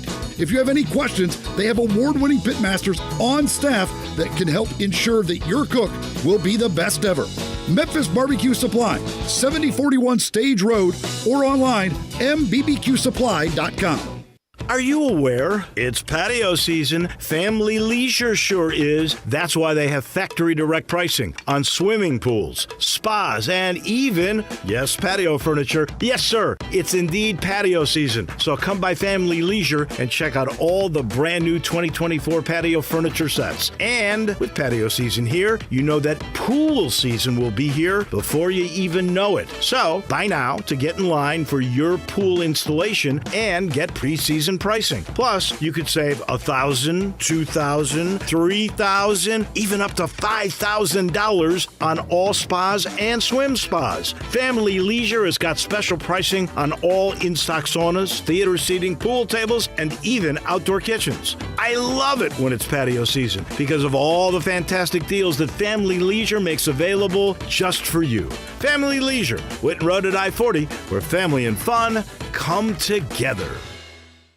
Get ready because the Gossett Mitsubishi Motors Summer Sales Event is on, and now is the best time to buy. You want 43 MPG Highway? We Gossett in 2024 Mitsubishi Mirage, $18,960 or $279 a month. 2024 Mitsubishi Outlander Sport, we Gossett, $27,350 or $399 per month. And your summer adventure starts with 2024 Mitsubishi Outlander SE, we Gossett, $29,865 or $449 a month. Plus, every Gossett Mitsubishi comes with Mitsubishi's 10-year, 100,000-mile powertrain limited warranty. That's Gossett Mitsubishi, 1870 Covington Pike, online 24/7 at memphismitsubishi.com.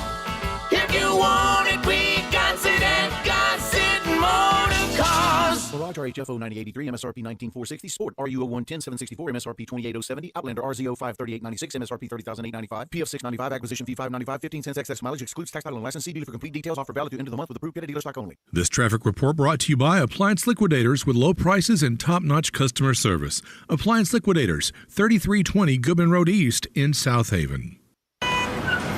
Sports 56 traffic.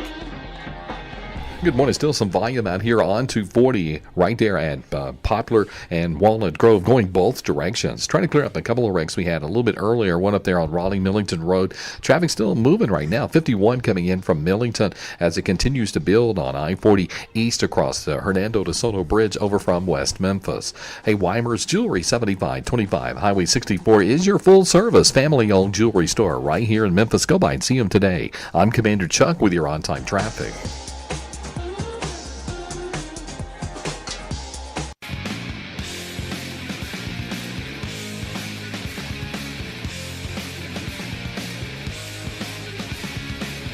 Now back to Sports 56 mornings on Sports 56 and 98.5 FM. This hour is brought to you by James Gaddis Jewelers. To reveal the full spectrum of its dazzling color. Here once again, Greg Gaston and Eli Savoy. Welcome back, everyone. 8:30 the time, halfway home on this Tuesday edition of Sports 56 Mornings. Coming up in hour number 3, Mickey Barker joins us for our weekly golf segment about City Golf here in Memphis. But right now it's time to talk University of Memphis athletics with Jeff Crane. It's time to talk Memphis Tigers athletics. Joining Greg and Eli is University of Memphis Deputy Athletics Director Jeff Crane. Here's Jeff with Greg and Eli. He is not only the deputy AD, he is now the interim athletics director at the University of Memphis. He is Jeff Crane. You can follow him on Twitter at jcrane75. Hey, Jeff. Good morning, guys. So they're moving a little dirt or doing something over there at Simmons Bank Liberty Stadium. Yeah, you know, we're starting to prepare for some work over there. And you know, we're still waiting on that kind of official start date, which we anticipate coming any day now. So hopefully by the time we talk next, we'll be moving, but nothing definitive as of this exact moment. But starting to prepare for that phase 1. Well, that's good. I mean, progress. We got to make progress. Yeah, absolutely. You know, these are days that we've been waiting on and working toward for quite some time, and that first phase in this process will be to move all of our press and game operations space from the west side to the east side, as we've talked about, and that will make way for the demolition on the west side. So things continue to progress and move as expected.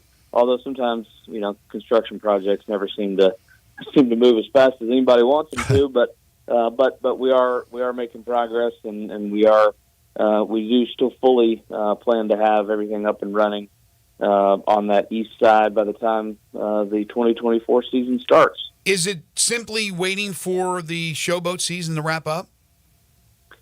You know, that's not necessarily a part of the formula. Although, you know, if we can impact them as little as possible, that would be ideal.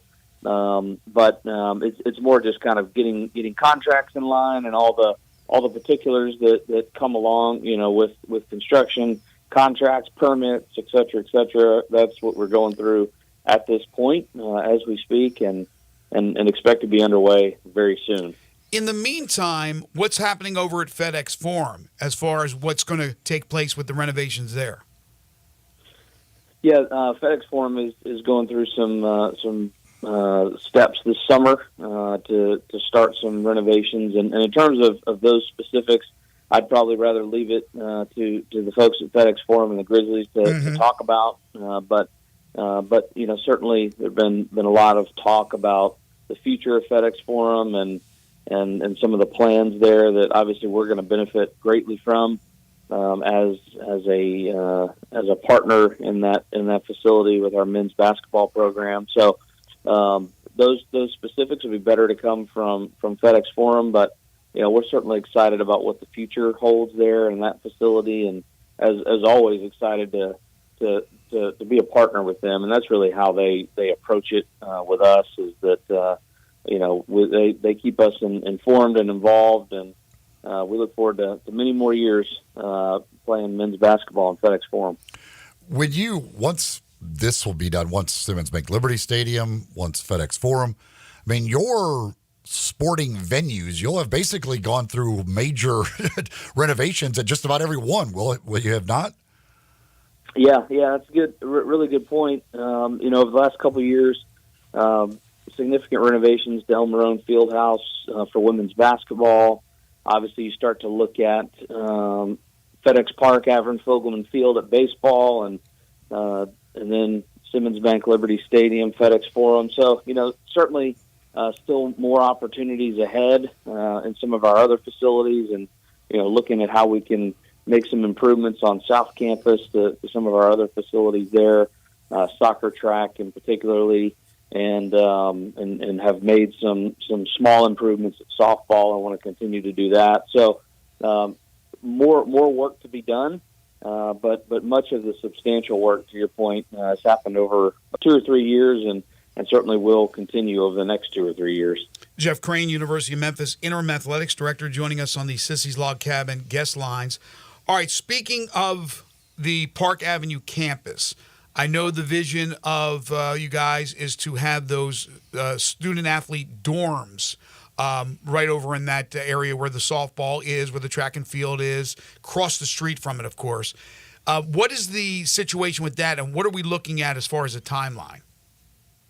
Yeah, it's a phenomenal project. It's a 500-bed apartment-style housing facility that we will benefit from, certainly because of the location of the facility right there on South Campus near our athletics facilities. Students as a whole will obviously benefit as well, as that will be that facility be open to all students on campus. So demolition of some of those old barracks that we have there will begin this summer, and then construction on that housing facility will begin this fall, with completion in time for fall of 26.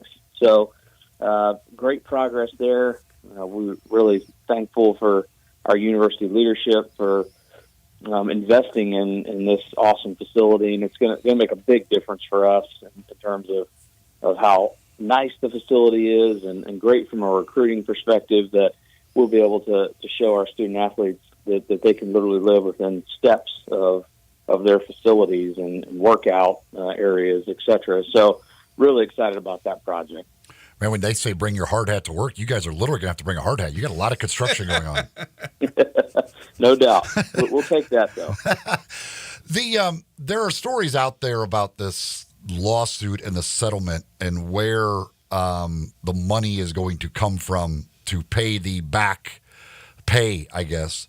And one of the latest stories is that the $1.6 billion of it will come from withheld revenue distributions from the NCAA to the schools. And according to one story, the current thing has that 60% of that will come from leagues outside the Power Four. How concerning is that for you guys? Yeah, it's something we're tracking on very closely. Obviously, this is a complex issue that will probably lead to transformational change for college athletics, which we've anticipated coming for quite some time. We are anticipating some level of revenue impact within the schools in our conference, and have had a number of conversations with the leadership within our conference and presidents and athletics directors, et cetera, starting to really get our arms around what that impact will be. I will say as of this moment, we're not exactly sure how that's going to look, but we do know that there's going to be some impact, which ultimately is going to lead to further change. So, just another just another day for us as it goes around college athletics. If you're not ready for the roller coaster ride and the change, then you're probably in the wrong business. But there will certainly be some impact, and we're going to have to figure out how to manage that.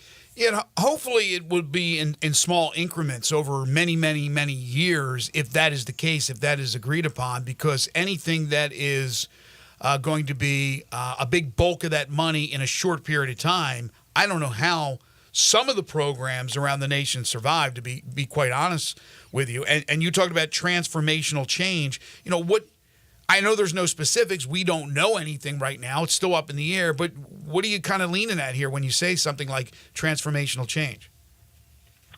Yeah, I'll add another point on this is that, this is being the revenue impact that we're going to see from this settlement is going to impact every school in the NCAA. So, just to be clear, that is being spread out among all of the schools. But, I think where this is going to ultimately lead, obviously the crux of the case is back pay, if you will, or lost revenue opportunities from student athletes dating back to 2016.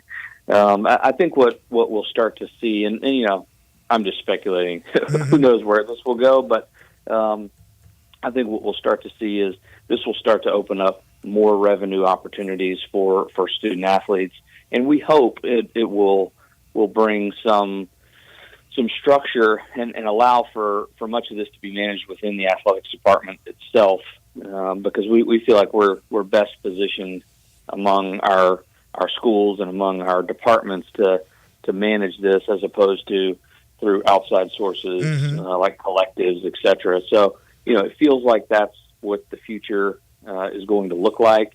Whether student athletes are deemed employees or not employees, that remains to be seen. But I think, from a big picture standpoint, where this is very clearly headed is more opportunities for student athletes to benefit financially from playing sports. And so, not a bad thing, a good thing in many, many ways.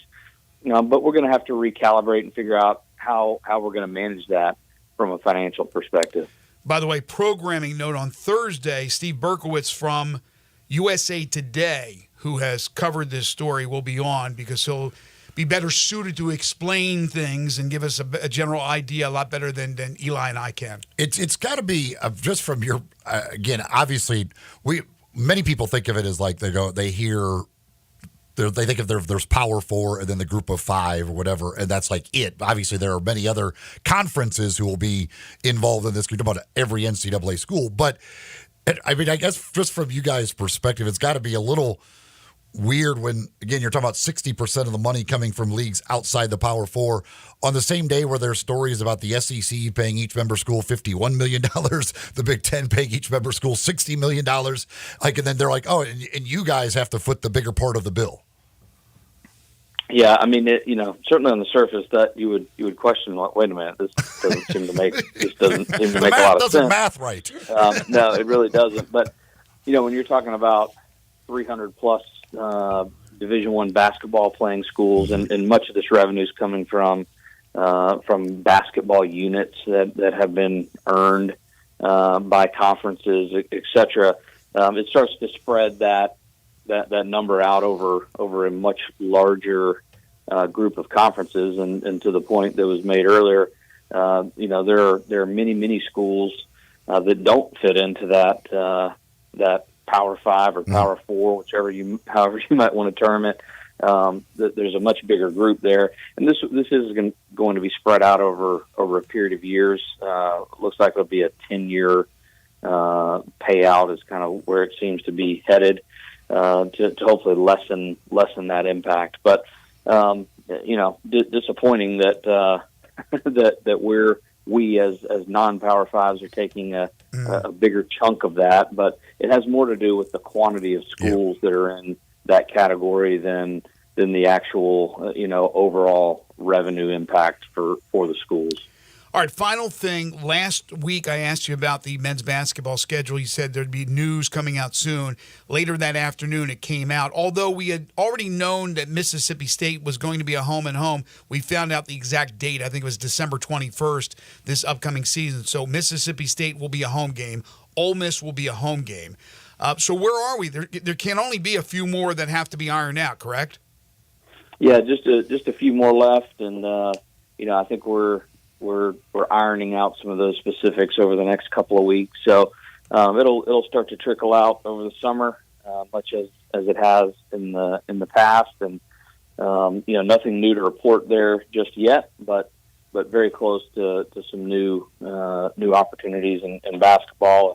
And, we continue to, and as I've said before, Coach Hardaway does a great job of bringing in national brands into FedEx Forum, and that really makes a difference. And we're seeing that on the ticket sales side. Folks are excited about this team, and they're excited about the opponents again this season, and encourage everybody to start getting those tickets renewed and purchased for the upcoming basketball season. All right, so since we still got the renovations here and they haven't quite started yet and the basketball schedule isn't complete yet, a couple of more weeks, Jeff, then we'll give you that summer vacation. I know you're a busy man, obviously, with everything that's going on with the school, and then kick it back up in August. But we really appreciate having you on each and every week with the insight that you bring to this program. So thank you so much. Really appreciate it, guys. Go Tigers, go. Thanks, Jeff. Take care. Yeah, that's like when people see a lot of this stuff, they think, like the group of five has but you got a lot of other conferences who are going to be involved in paying this. So, but again, it does look weird. Wait, 60% comes from this group, 40% comes from this group, who amongst this group are schools getting $60 million a year, $50 million a year. And by the way, those are continuing to go up and up and up on a yearly basis. Right. I think people would like to, they probably would say, well, why don't the bigger conferences, the power conferences, with all the money they're bringing in, pay the lion's share of it? Well, I don't know if that's fair, to be honest with you, that they should pay the bulk of that. I mean, it is what it is. And unfortunately right now, there are going to be some athletic programs that may not survive, to be honest with you. I think Memphis is in a lot better situation now than they were, but there are going to be some. And that's what he's talking about, transformational changes, as the chasm continues to grow between the bigger schools and the smaller schools. Folks, Memorial Day weekend is upcoming, and I know folks will be with Memorial Day out there grilling. Of course, as the summer gets here, doing a lot of grilling, other things, cooking out, all types of stuff. Well, Memphis Barbecue Supply, that's the place to go to get all of those supplies. Whether it be charcoal, like 10 different brands of charcoal, lump charcoal, briquette charcoal, they've got it. They've got pellets, over 2 tons of pellets in stock, 12 different flavors and blends of the pellets as well. So whatever it is, whatever type that grill you have, they've got you taken care of there. Plus, when you need the wood, the wood for smoking, well, they've got chips, they've got chunks, they've got mini logs, they've got logs, they've got them in the loose in bins, which is what I really that's what usually I get from there for my wood, because you can get a little bit of this, a little bit of that. I need a little bit of apple, I want a little bit of cherry, I want a little bit of oak, I want a little bit of that, pecan, whatever. They've got that for you, 9 different kinds, and you can pick and choose what you want and get as much as you want in any of those different flavors. They're open 7 days a week at 7041 Stage Road. That's 7041 Stage Road, that they're open 7 days a week. Over 378 different rubs, sauces, injections, raw spices. They've got you taken care of there. Really everything you need, all of the supplies you need to barbecue. That's why they're called Memphis Barbecue Supply. Plus, if you've got questions, they've got a great staff. Jimmy and the entire gang over there that can answer any questions you might have. Maybe you're trying to cook something for the first time. Maybe you're trying to smoke some ribs for the first time, or smoke a turkey or whatever. Listen, ask them questions. I've done it many times. Hey, I'm doing this for the first time. What do you recommend wood? What do you recommend for this or that? How long? What should I do? What temperature? And they've got answers for you. They've got award-winning pitmasters on staff to answer your questions. Memphis Barbecue Supply, online, mbbqsupply.com, or go see them at 7041 Stage Road. You're tuned in to Sports 56 Mornings with Greg and Eli on Real Sports Talk, Sports 56 and 98.5 FM. Join the voice of the Tigers, Dave Woloshin, for Wolo and Friends. Weekday mornings from 10 to 11, here on Sports 56 and 98.5 FM. You know, sometimes I wish I had a gun. Well, I'm armed, but before I bought one, I still went to Top Gun Academy to learn to protect myself without a gun. How is that possible? Top Gun's personal protection training. It's perfect if you want to protect yourself without firearms. I don't know. And it's perfect if you feel the need to carry a gun for self-defense, because the last thing you really want to do is shoot. That is scary. Not at Top Gun. It's very comfortable, and you learn to load, handle, and shoot a handgun safely. Protect yourself. Go to Top Gun Academy. They're at 2770 Witten Road. Hey, Mid-South, I've got Marty McNade getting back to the past on these prices at Gossett Volkswagen Germantown. This is heavy, Doc. I mean, Randy. Let's go with 42 MPG Highway and a 2024 Volkswagen Jetta SE for $249 a month. Or take your pick from a 2024 Tiguan S or 2024 Taos SE for only $279.28 a month. Great Scott, McNade! You got it going on at Gossett Volkswagen Germantown on Winchester Road. Let me hit those deals again. 2024 Volkswagen Jetta SE, $249 a month, or take your pick. 2024 Tiguan S or Taos SE, $279.28 a month. Your future is whatever you make of it, Randy, so let us help you make your future down here at Gossett Volkswagen Germantown, 7420 Winchester Road, or shop online at GossettVWG.com. All 36-month lease, 7,500 miles per year, 20 cents excess mileage. Jetta number RMO 46526, MSRP 26,996. Tiguan RM 103,910, MSRP 31,363. Taos RM 11174, MSRP 31,414. Includes all credit and incentives. PF 695. Excludes DTNL. See dealer for complete details with approved credit dealer stock only. Offer expires into the month. Visit Frontier Western Store today for new shirts and boots. Frontier is your top Carhartt store in the Mid-South. There's thousands of in-stock shirts and jeans. They have the classic K87 pocket tee in every color they make, including new ones just released. Available small to 4X. Want new jeans? Frontier has you covered with super tough work denim by Carhartt. And you've got to check out their selection of Ariat jeans for men, women, and children. You'll love how easy it is to find the size and style you need. Have you seen Frontier's remodeled world-famous boot showroom? It continues to expand. New styles by Ariat just arrived, plus plenty of in-stock proven classics too. Whether you need work or dress boots, trust that Frontier's the place to come. See thousands of pairs of Ariat boots and thousands more by Dan Post, Corral, Durango, Rocky, Twisted X, and others. And Frontier's pricing is lower than online and chain stores, so you know just the local shop to visit. Frontier Western Store, 5880 Goodman Road in Olive Branch, and on the web at frontierwesternstore.com. Locally owned and operated since 1967.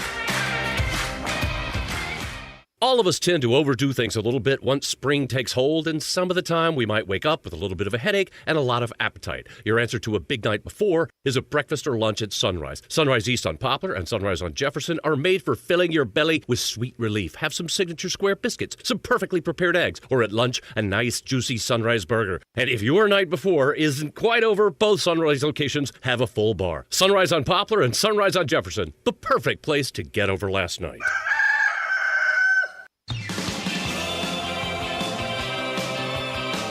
Now, back to Sports 56 Mornings. Isn't it a lovely morning? On Sports 56 and 98.5 FM. This hour brought to you by James Gaddis Jewelers. Here once again, Greg Gaston and Eli Savoy.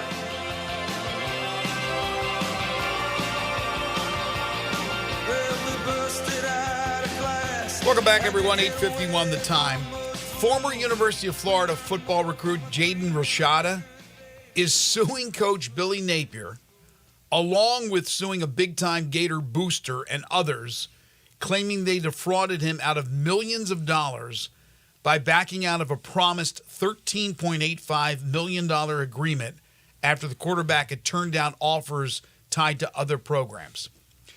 The lawsuit filed Tuesday includes an allegation that Rashada signed his national letter of intent to Florida on December 21st, 2022, less than an hour after Napier promised the player's father $1 million partial payment that day upon signing. Rashada never received the $1 million, and the boosters never fulfilled the deal, the lawsuit states. Wow, we've come a long way, haven't we, in amateur sports? $13.85 million? College athletics, man. Leading the world in billable hours. $13.85 million for one player for his 4 or 5 years at Florida. $1 million right off the bat. $1 million right off the bat. Here, Dad, here's $1 million off the bat. This is going to, who knows if we're going to trial, probably be settled, but a lawsuit that claims all that. That's nuts. And we're talking with Jeff about this whole deal with the NCAA and the lawsuit where schools are going to have to pay the piper for the several $billion settlement that's going to happen. And then we're talking about revenue sharing coming to collegiate sports and how the little guy is going to suffer and really suffer.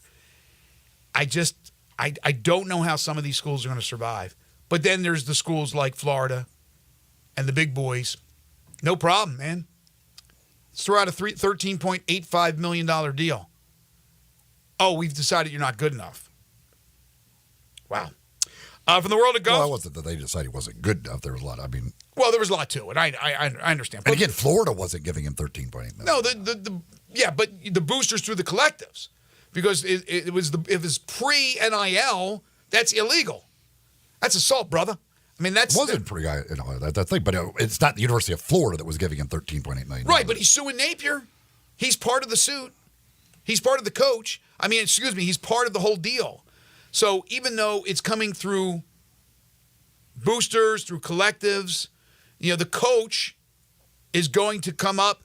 I don't know if we'll have other suits like this. This is a monster suit.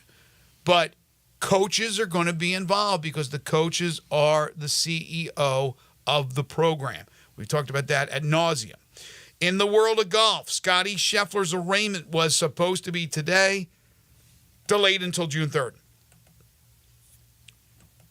Why? I don't know.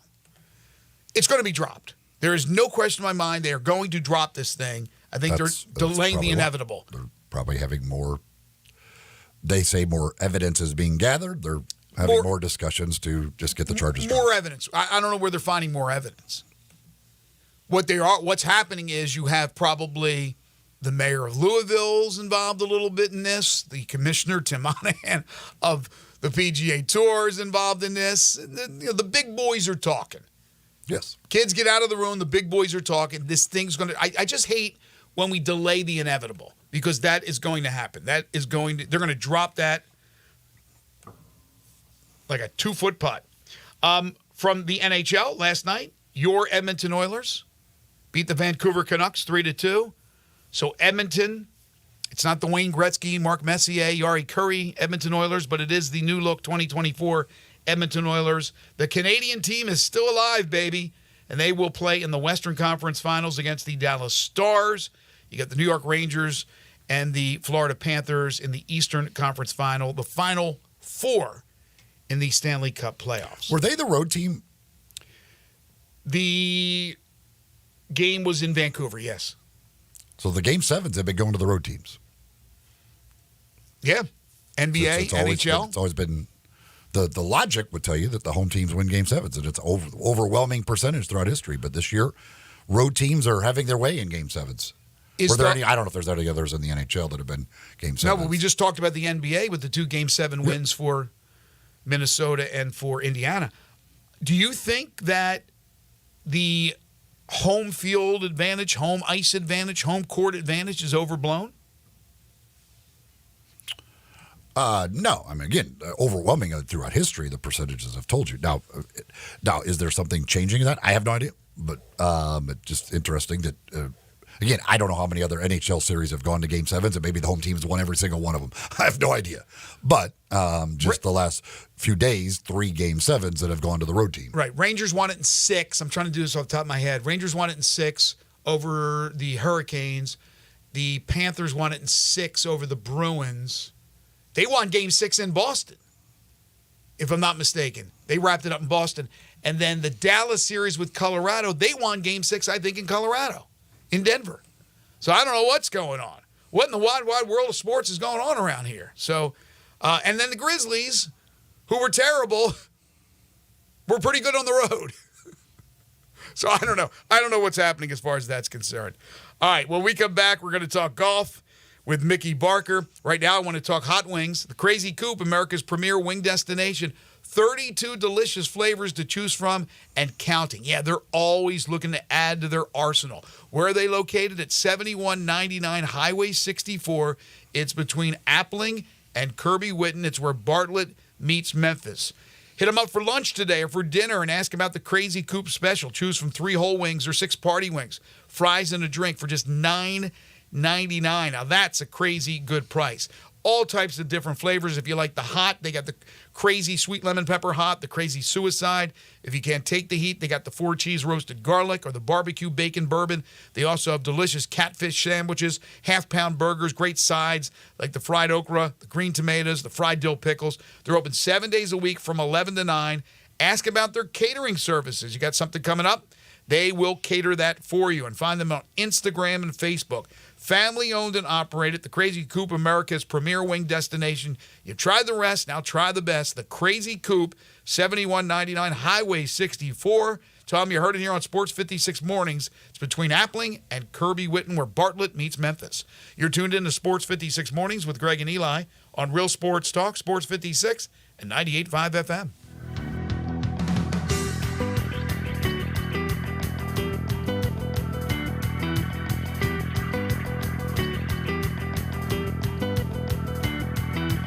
I've got Jason, the main man Marshall, here, and he's ready to start something big at Gossett Volkswagen on the Pike. What's up, Jace? Randy, I've got 42 MPG on the highway on the all-new 2024 Volkswagen Jetta SE for only $249 a month. Or take your pick from the 2024 Tiguan S front-wheel drive or 2024 Taos SE. We Gossett at $279.28 a month. That's a 2024 Volkswagen Jetta SE, $249 a month. Or take your pick from 2024 Tiguan S or 2024 Taos SE, $279.28 a month. And Randy, you know the deal. Make me an offer because no reasonable offer will be refused. Ask for Jason, the main man Marshall at Gossett Volkswagen, 1875 Covington Pike. Online, GossettVWMemphis.com. Where we're charging for it and charging less every day. All 36 monthly, 7,500 miles per year. Taos RMO 51756, MSRP 26063. Tiguan RM 103.910, MSRP 31363. Jetta RMO 48802, MSRP 25506. Cross Sport RC 236449, MSRP 38981. Includes $3,000 rebate. Cannot be combined with special APR. Includes all rebates and incentives. PF 695. Excludes pack and license. See dealer for complete details. Offer valid through the end of the month with approved credit dealer stock only.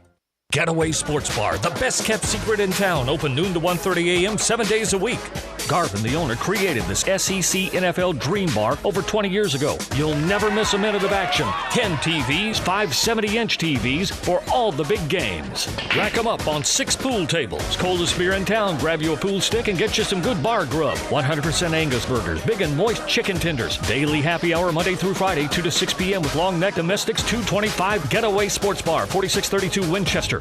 As you know, summer is right around the corner, and for most people, that means more activities, more golf, more biking, more of whatever you love to do. But if you're dealing with aches and pains, your more could become less. This is why I'm here to tell you about Relief Factor. Relief Factor is a daily supplement that helps fight pain naturally. For instance, I was sent Relief Factor to try, and I've been taking it every single day. I'll tell you what, I feel the difference every day. You see, instead of masking your pain, Relief Factor's formula is designed to help reduce or even eliminate it. It's 100% drug-free, and it's been a game changer for so many people. So let's get after it this summer. Let's feel good. Let's do more of the things that we love to do. Don't let pain keep you down. Give Relief Factor a try and save on your first order. Go to ReliefFactor.com or call 1-800-4RELIEF. That's 1-800-4-RELIEF. Help fight pain naturally with Relief Factor. These products and statements have not been evaluated by the Food and Drug Administration. These products are not intended to diagnose, treat, cure, or prevent any disease or condition.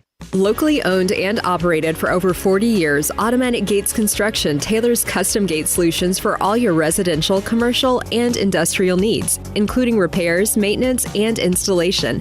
Automatic Gates Construction specializes in designing and installing automatic gates and fencing that seamlessly blends security, functionality, and aesthetic appeal. Elevate the safety and efficiency of your property with a premium gate solution. Automatic Gates Construction at myautomaticgates.com.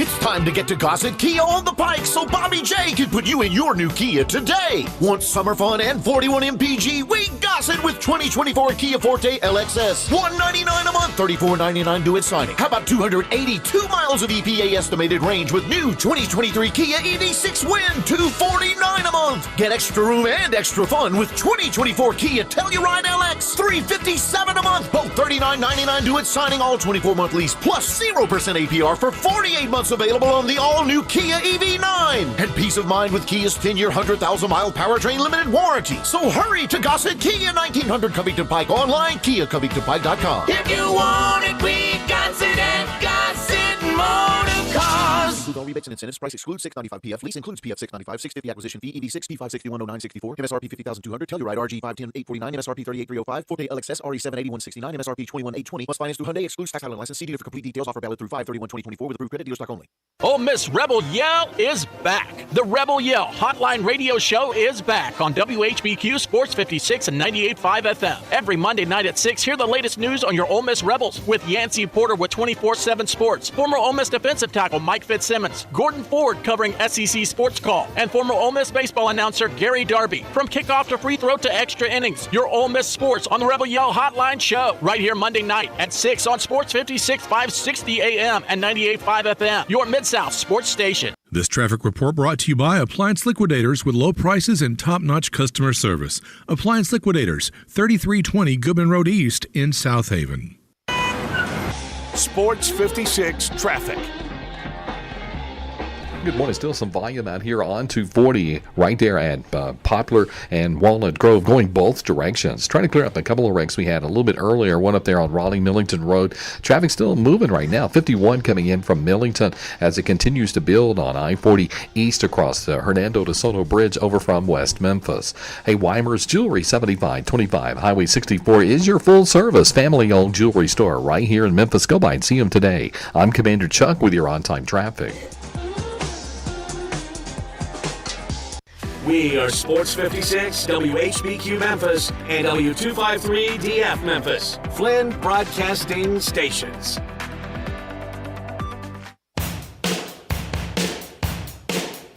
Now back to Sports 56 mornings on Sports 56 and 98.5 FM. This hour brought to you by Jenkins Floors and More. Here once again are Greg Gaston and Eli Savoy.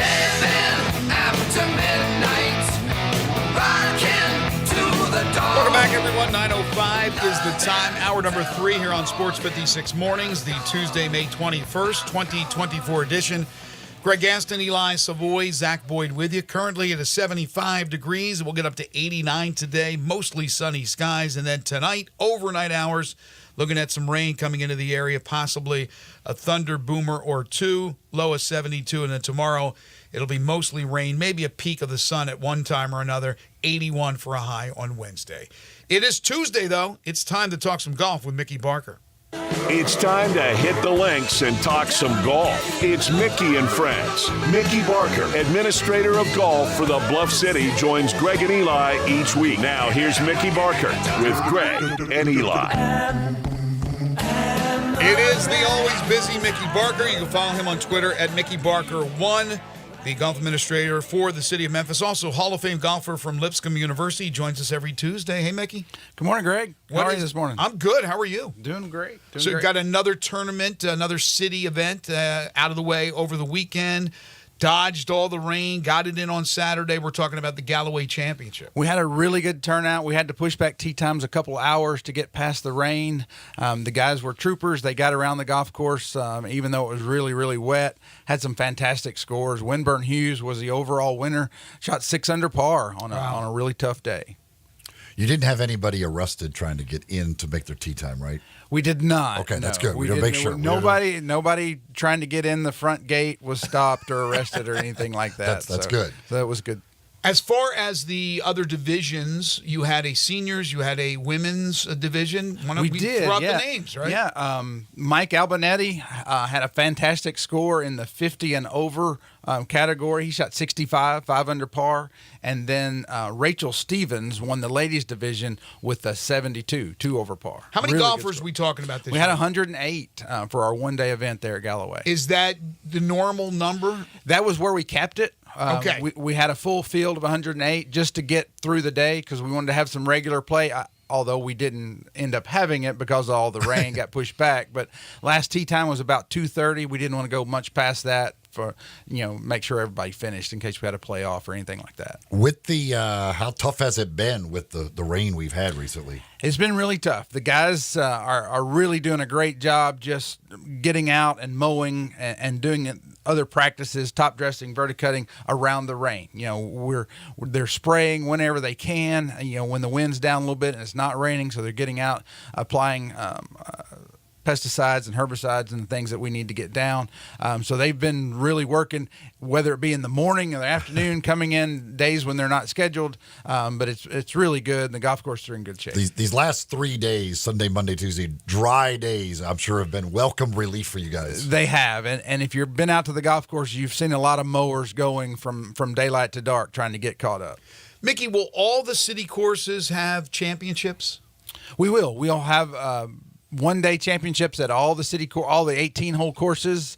And then something fun we're going to do later in the year, we're going to do what's called a mini MAC, a mini Memphis Amateur Championship, and we're going to play the two 9-hole courses, Whitehaven and Overton, in a 2-day fun event at the two 9-hole courses. If you have a question, by the way, for Mickey as far as what's going on with City Golf here in the city of Memphis this summer, you can always hit us up on the Sissy's Log Cabin listener line at 901-360-8255, 901-360-8255. I was playing golf over the weekend, and one of the people I played with said they cannot wait for the 6-hole course. For those who don't know, you got obviously Audubon, which will be opening up later this summer, 18-hole course, but you also have a little 6-hole deal going. Do. We have a little 6-hole golf course there at the corner of Southern and Cherry. And it's fantastic. It's in great condition already. We're not open yet because we don't have a place to park folks that to come play there. The longest hole is 80 yards. It's going to be a lot of fun to play. It's really undulating, has some really tiny little greens, but they're regular greens. I mean, they're just like the greens that are going to be on the golf course, bunkers. But again, the longest hole will be about 80 yards. It's a great way to practice wedges. Absolutely. The courses like that are awesome for that. Absolutely. And we cannot wait to have a whole golf course full of juniors out there playing and learning the game on a course that will be friendly to them. And you were just telling us before we went on that more progress being made at Audubon today. We are. We are actually pouring a little bit of concrete in the parking lot today. So we should have some more progress made by the end of the week and getting closer to having that parking pad ready to go. Does the driving range and the opening of the driving range coincide with the opening of the golf course, or will the driving range be open and ready to go before the course? Both. We'll just kind of wait and see how everything comes together. We're not making any promises as to when the driving range will open. We still have to move the temporary clubhouse trailer in there. There's a lot of logistics about that to get together. We plan to have the short course and the driving range open sometime late July, if at all possible. What did you think of the PGA Championship? It was fantastic. What a great day of golf on Sunday with all the guys that had a chance to win, and it was just fantastic to see Xander get his first win. A Callaway staffer. It was just fantastic. I thought with that log jam at the top, and that did not include after Saturday Scotty Scheffler, who proved he was human, and Rory McIlroy, but we still had all these big names. I thought for sure there was going to be a playoff. It really looked like it. When you had that many players, DeChambeau, Hovland, all right there at with a chance to win, it looked like a playoff, another 4-hole playoff there at Valhalla. But Xander came through in the clutch. Do you have any, I don't know, problem is the right word, but with the fact that, as people are talking about, the course played too easy, and I use air quotes? Well, every course is easy for those guys. That's what I say they are so good. I mean, they shot what did Roy win at 12 or 15 under at Quail Hollow, and they said it was the hardest greens they'd ever hit. One guy said you couldn't stop a javelin on those greens, and they still shot 12 under. So it doesn't matter what golf course. I've been on that golf course. I haven't played it. I was up there for the Ryder Cup. That is not an easy golf course. But when you have the receptive fairway so the ball's not bouncing in the rough, those guys are going to shoot nothing. Yeah, you give them a soft, because they get up and down from anywhere. It doesn't matter. Like, they just unbelievable around greens, and they hit it they don't need roll. They still hit it 315, 320, 330, 340 without roll. And so it's just a different game. Right. I think on 17, either 16 or 17, Bryson had 220 to the hole. He hit a pretty strong 8-iron. Well, I know there's some happy folks at the Callaway headquarters because their guy, Xander Schauffele, one of their guys, was able to win the PGA Championship. And we are very pleased to be joined by Dave Neville. He's the Senior Director of Brands and Products for Callaway Golf. He joins us on the Sissy's Log Cabin guest line. Dave, how are you? Thank you for joining us. Good to be with you guys. Thanks for having me. Good morning from California. Yeah, I know it's early out there for you, so thank you for getting up early with us, although the game of golf is an early game for a lot of folks. And, boy, Schauffele was early to the party, leading from the get-go on Thursday, going wire to wire to win the PGA Championship. And as I said, it's got to be a lot of happy folks at Callaway. Yeah, for sure. I mean, he's been knocking on the door. He's had the most top tens of any player in the last couple of years. And he's got a bunch of wins, including the Olympics and the Scottish Open and all that, but he hadn't won since 2022. So to do it wire to wire, record-setting fashion, shoot the 62. I mean, it's incredible. He's a San Diego guy, too. He went to San Diego State. And so we're just really, really proud for him and for Callaway. Yeah, he seems like a super nice guy. What were you thinking as you watched that putt on 18? Oh, man, he rammed that putt. I was just hoping it didn't lip out. That playoff with Bryson would have been incredible, but he was due. Xander works so hard in this game. I was telling a story. He's a member out here at the farms, and we had a little Callaway event out here. This is last year, and we got there. He's on the putting green. He's practicing, right? We play our round, which was not a quick round. It was probably 4.5 hours. He's still on the putting green when we got back. I'm like, wow, this guy is grinding. He is working hard on his game, and just a great guy, a great family guy, and we're really proud that he's part of the Callaway family as well. Dave, thanks again for coming on with us this morning. I noticed in some of the What's in My Bag posts that were coming out, Xander's hitting the triple diamond in a 10.5-degree loft, which seems like a lot of loft. Yeah, and it's funny. We get some comments on social media. We put out the What's in the Bag, and they're like, wow, 10-5. And our social media guy's like, what? You think if he had a 9, he would have won the PGA? I mean, it's all about fitting, right? And we have our performance center out here in Carlsbad, and we bring him in, and a lot of it is working with the golf ball and getting that proper launch angle. I mean, he was averaging 310 off the tee this week. So getting that proper launch angle and spin rates, his speeds are way up this year with the new AI Smoke Triple Diamond. So, yeah, I mean, he's completely dialed in. But we have quite a few players on staff that are using 10.5. So it's not like, oh, you're a good player, you play a 9-degree. But, if you're not as good, you play a 10.5. Just totally not the case.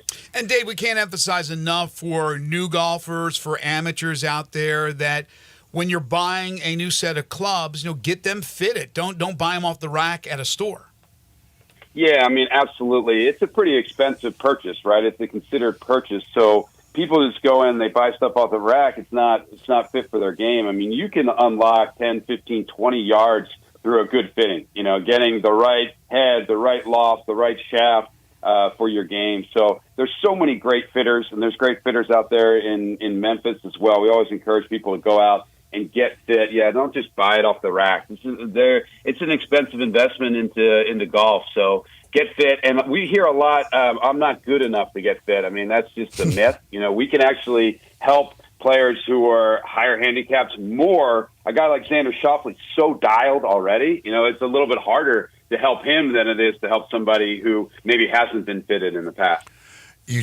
Obviously, everybody talks about drivers because everyone wants to hit it a long way, and there's new technology seemingly every year. What's the newest technology as far as the driver is concerned? Yeah, so we have our new Paradigm AI Smoke drivers this year, and the big technology around that is the AI Smart Face. So the face itself, what we've done is we've collected thousands and thousands of swings, not just tour players, but consumers, men, women, different handicaps, and we've basically baked that in to AI routine. People are talking about AI a lot. It's a buzzword out there, but what the AI allows us to do is thousands and thousands of prototypes and create this unique and different face for each of the models. So once again, we call it a swing code. So basically how you swing it, we're putting that into the face, and the results are incredible. So not just if you hit it on center, but if you hit it off center as well. I've noticed, Dave, that I'm playing the Triple Diamond and along with the new Chrome Tour ball, and I can really I've always had a spin emergency, as I've heard other people talk about, and I've finally been able to, with this combination, been able to get the ball to tumble a little bit and really run out and get my distances back up to where they used to be several years ago. Can you talk about how they match up a little bit? Yeah, so we have an all-new golf ball this year, the Chrome Tour family. So the Chrome Tour and the Chrome Tour X. And Xander's actually playing the Chrome Tour, which is a little bit of the lower spin off the tee type of ball. You know, and people think, oh, he's going to be playing Chrome Tour X because he's a tour player. Once again, not necessarily. So what you're seeing there, Mickey, is getting a little bit lower spin, combining that with a triple diamond, and you're going to get more distance out of it. Now, there are other players like myself who I'm a low spin guy in general, so I'll play the Chrome Tour X, which gives me a little bit more spin throughout the bag. You know, we have players like John Rahm playing the Chrome Tour X. So it just kind of depends on your game. Once again, you got to go out and test it as well. Dave, go back to the newcomers to the game of golf, the amateurs, what would be the best advice as far as picking out the right golf ball? There's so many choices out there just within Callaway, the Callaway family, as we just talked about. So many different choices. What's your best advice for those people? Yeah, so our Chrome Tour family is our most premium. We have the Chrome Soft as well. So a player with a little bit lower swing speed with the Chrome Soft ball, they're going to be able to compress that. You know, you're talking about more like an 80 compression ball, which is softer, still has a really thin cover. So you're still going to get a lot of spin around the greens. They're going to be able to compress that more. As you get a little bit higher in speed, then you can look at the Chrome Tour and the Chrome Tour X. In terms of how we do fitting for golf balls, we usually want people to do it start around the greens. So trying it with a little chip shots, feel like they can control it, and then move back to irons and then driver as well. We also have a web selector tool out there on CallawayGolf.com that can really help people. You put in your information in terms of your handicap, the type of shots you play, and it'll spit out a recommendation, which is a good start. You know, and you can go to your local shop, buy a sleeve. You know, you don't even have to buy a whole dozen. Buy a sleeve, buy a couple different sleeves, and go out and try them on the course. With the golf ball rollback that's going to be happening on tour, will that have any impact on the average golfer?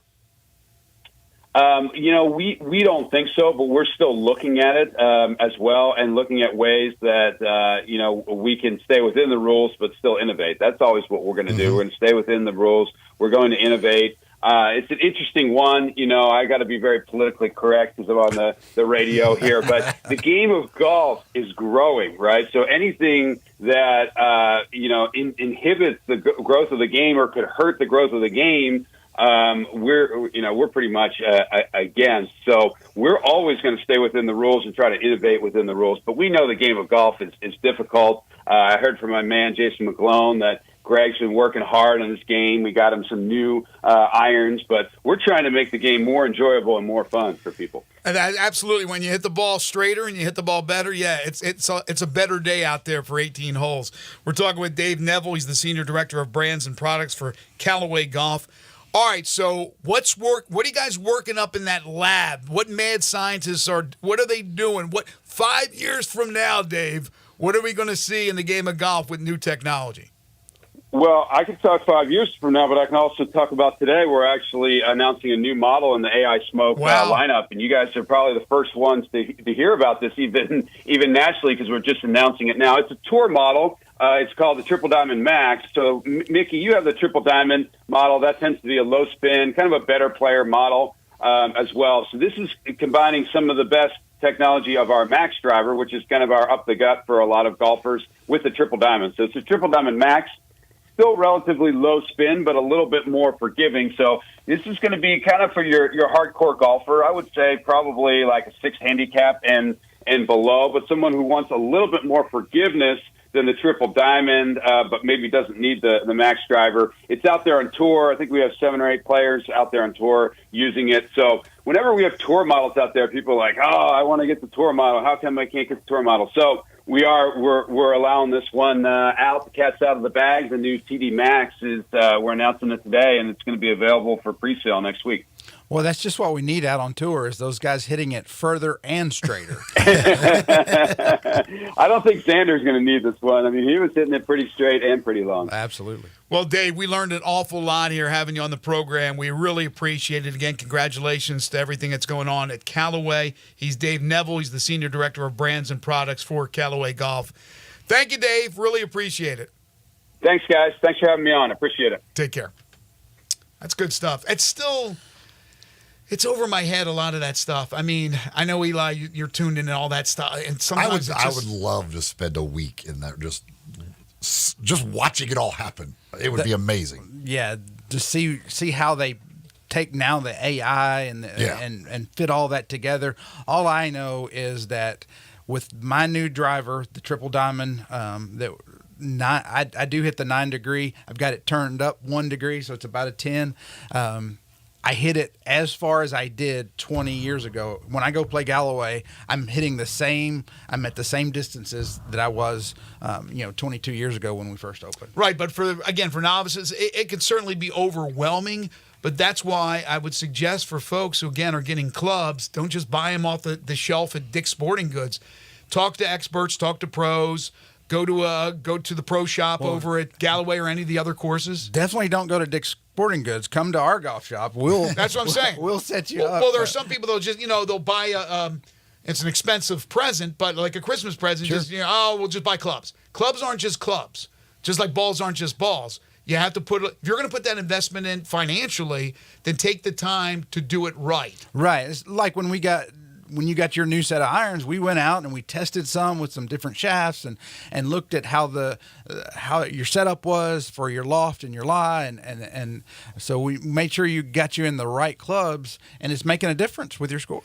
Mickey can help you out because he pulls out these little gadgets and gizmos and things, and he's doing all this stuff, and it's like unbelievable how modern technology has really increased the improvement in golf for everybody across the board. What a great game it is. So you might as well go out there and have fun and enjoy yourself and don't get frustrated. And the more and more that you talk to people like Mickey Barker and others and pros around the city, especially at the city golf courses, you will learn more about your game and what proper equipment to use. Mickey, great stuff as always. We'll talk to you next week. Thanks, Greg. He is Mickey Barker. He is the golf administrator for the city of Memphis, the Hall of Fame golfer from Lipscomb University. Follow him on Twitter at Mickey Barker1. Jenkins Floors and More is the third-hour sponsor of Sports 56 Mornings. They are moving from Hernando, Mississippi to Horn Lake. They'll be at 2356 Goodman Road starting on June 1st, so right around the corner. Family-owned and operated local business that specializes in flooring and carpeting, everything from hardwoods by Portercraft, carpeting from Southern Luxury Carpet, ceramic and porcelain tiles, on and on. They sell it wholesale. They skip the middleman. They'll save you lots of money. They'll come out to you, give you a free estimate, show you different samples, and you're talking about a 2-week turnaround, it's really unheard of. You go with Jenkins, in 2 weeks, the job will be done. So stop by right now where they are currently at 6 East Commerce, or if you're out in Little Rock, or you're down in Cleveland, Mississippi, they have stores there as well. You can call them at 662-469-9350. Great family, great service. It's Jenkins Floors and More. You're tuned in to Sports 56 Mornings with Greg and Eli on Real Sports Talk, Sports 56, 98.5 FM. Broadcasting from the Family Leisure Studio, we are Sports 56 and 98.5 FM. What Genesis Diamonds has done to the local jewelry scene here is mind-blowing. Hey, it's Eric Hasseltine. They have changed the game forever. Genesis has made all the other jewelers pretty much obsolete. They've got more diamonds at better prices. It's a selection up to 20 times more than anyone else has. They've got exclusive bridal designers that other stores aren't even allowed to carry. They've got no commission salespeople. They've got ironclad warranties and guarantees. And Genesis holds nothing back. They reveal the long-held secrets of the diamond business so you learn to buy like a dealer buys. No middleman markups, no retail pricing games, no pressure, forever.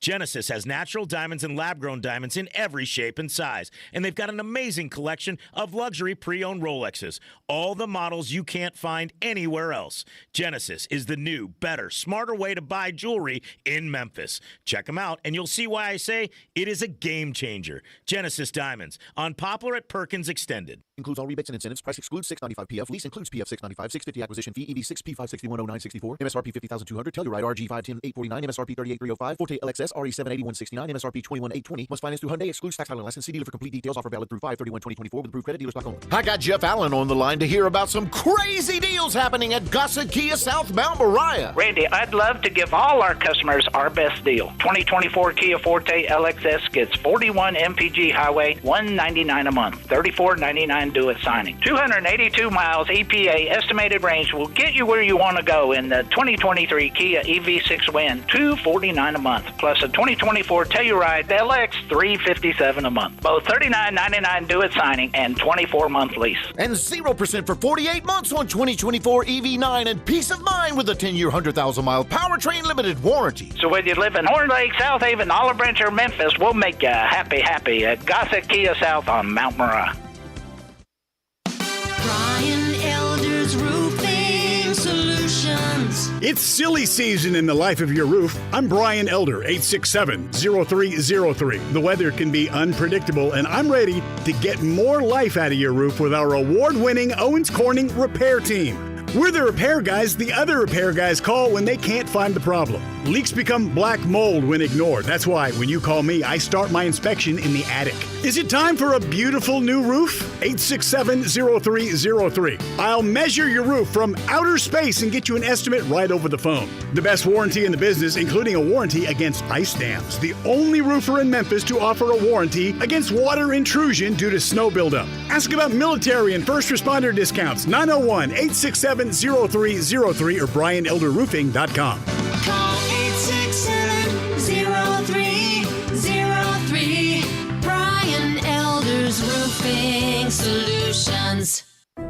Extraordinary events come once in a blue moon, and right now, even the most extravagant luxuries are well within reach. The one and only May sale is back at Sissy's Log Cabin, and you can save up to 50% on nearly everything in the store. This is your chance to get the service, selection, and experience that makes you feel like family at the best prices of the year, guaranteed.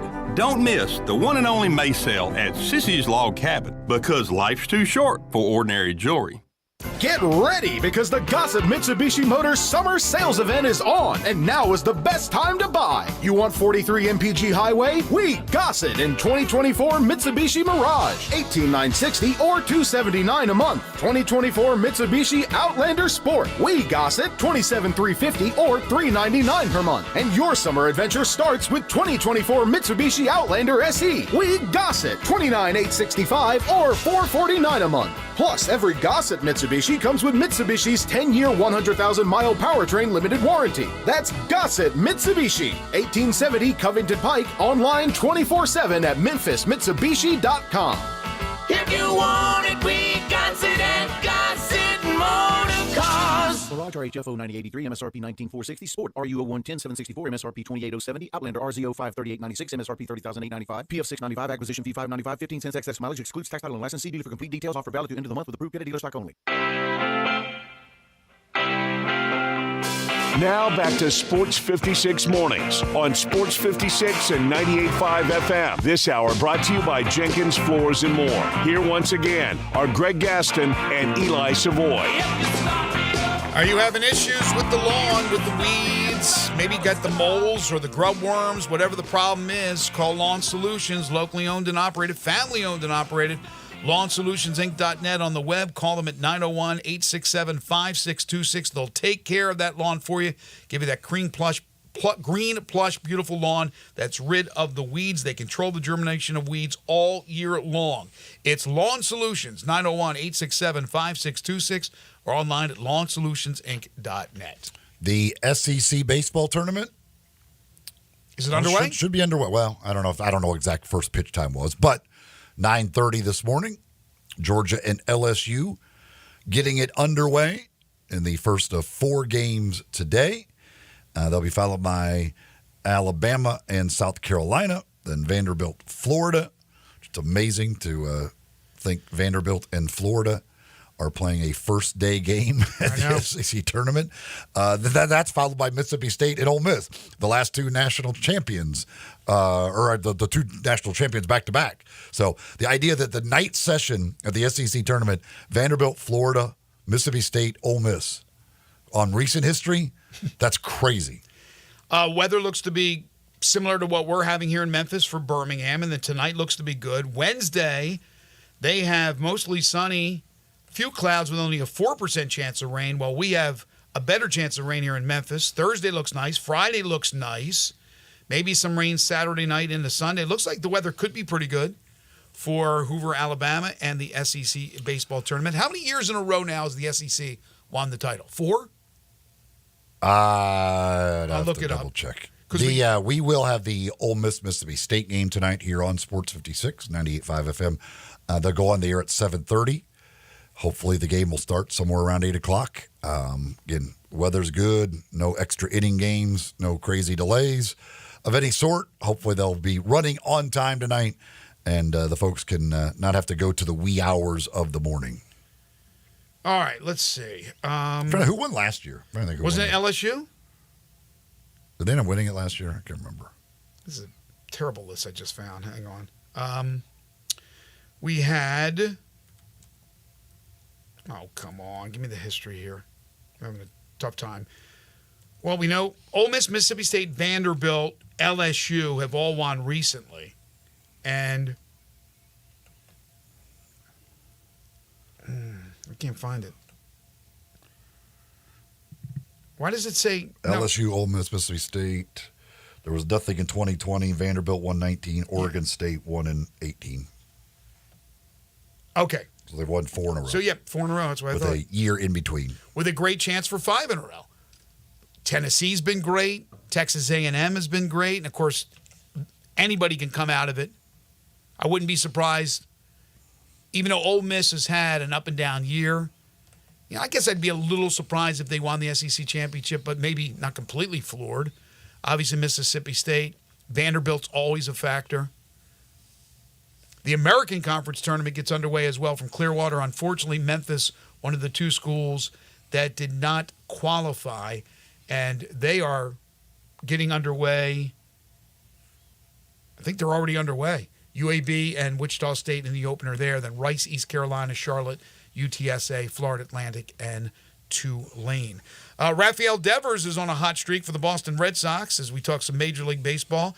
He had a home run yesterday for the 6th straight game. So if you're scoring at home, Devers is now the all-time leader as far as the Red Sox is concerned. There were a bunch of guys who had hit homers in 5 straight games, including a guy you may have heard of, Ted Williams. He now owns that record by himself. And the all-time record is 8. 3 guys hold that record of hitting a home run in 8 straight games. Don Mattingly, Ken Griffey Jr., and former Pirate, we all know him and love him, Dale Long. Yes, I believe the last time that Rafael Devers did not hit a home run in a game was the game I was at that I bet on him to hit a home run because the wind was blowing out at like 25 mile an hour. And I thought, God, all I got to do is get the ball in the air tonight. It's going out of this place. And he did not hit a home run, but he's hit a home run in every game since. Was he the only one you had money on for a home run? I had him and Tyler O'Neill. Did anybody else hit a home run in that game? Neither one of those 2. So, okay. Yeah, it usually is the case. Speaking of Major League Baseball, they have opened an investigation into allegations that former Angels infielder David Fletcher gambled with an illegal bookie. Now, he plays currently for the AAA Braves affiliate. That's Gwinnett, right? Weren't they just in here to play the Redbirds? I think it's Gwinnett. I may be wrong. But anyway, supposedly he bet on all sports other than baseball. However, what's interesting about this story is it's the same bookie that took the bets from Shohei Ohtani's interpreter. Obviously, being teammates with the Angels connected to that interpreter. Well, and that, I mean, the bookies is a huge bookie out there. Out in California. Yeah. But I don't think if anybody's, and I don't know who else is betting, I'm sure there's other people. You know, you're playing for the whatever, Detroit Tigers, you're using that guy. But certainly Fletcher did, and Major League Baseball is investigating all of that. Does So he? there you go. Does he have an interpreter to take the fall for him? That guy would probably take it for him. That interpreter, man, was like, hey, man, I don't care. I'm a punching bag.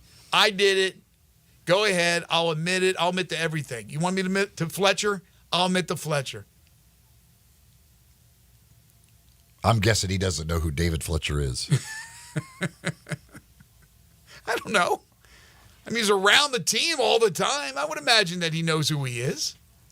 Cardinals won again yesterday. They lost on Sunday, but they bounced back and won last night. We will have Katie Wu on tomorrow at 8:25 to talk about the Cardinals. All of a sudden, they have had this resurgence. They have found their way a bit. They beat the Orioles 6-3 yesterday, and that's not an easy task with the long ball hitting Orioles, the way they can score in bunches. So we'll talk to her about what's going on. Now, Sonny Gray did leave the game in some stress and some pain, so I'm not sure if we had any more information about that, what his situation is, but we'll find out, I'm sure, from her.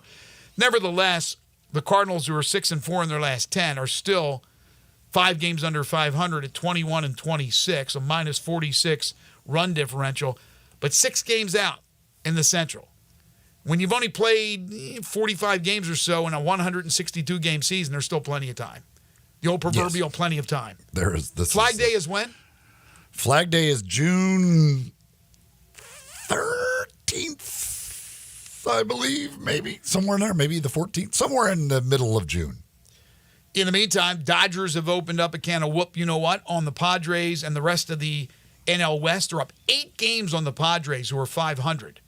9 on the Giants, 10 on the defending National League champion Diamondbacks, 16 on the Colorado Rockies. Phillies are up 5 now on the Braves in the NL East. Everything else is really, really tight, especially the NL Central. Well, the NL Central is a game and a half between the Brewers and the Cubs, with the Brewers leading. Seattle's up 2 on Texas, the defending World Series champions in the AL West.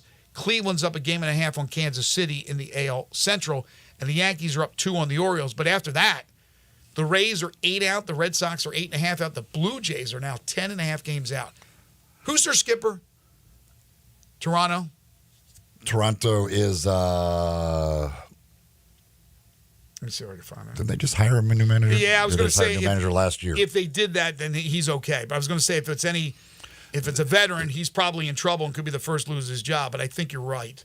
The Yankees are looking like they're going to be getting Garrett Cole back soon. He's supposed to be, he threw a session the other day.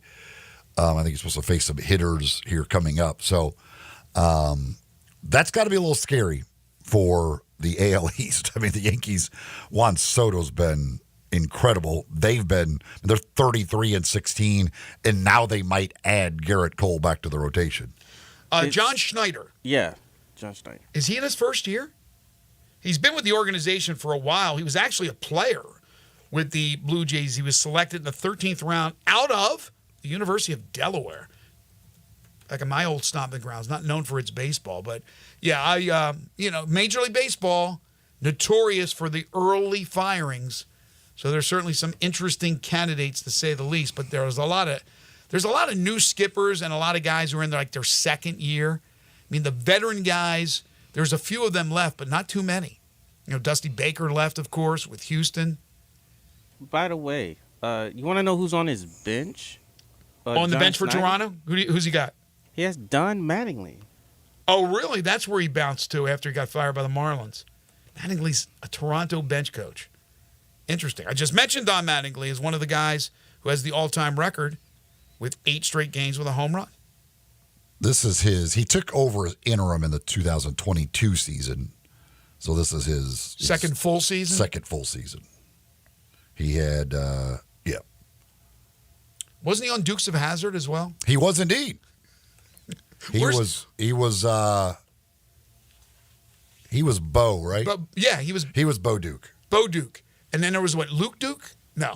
Who was what was Tom Wolf? Yeah, Luke. Yeah, Luke Duke. Yeah. Tom Wolfpack. John Schneider was Bo. So fine actor. Fine actor, great singer as well, John Schneider.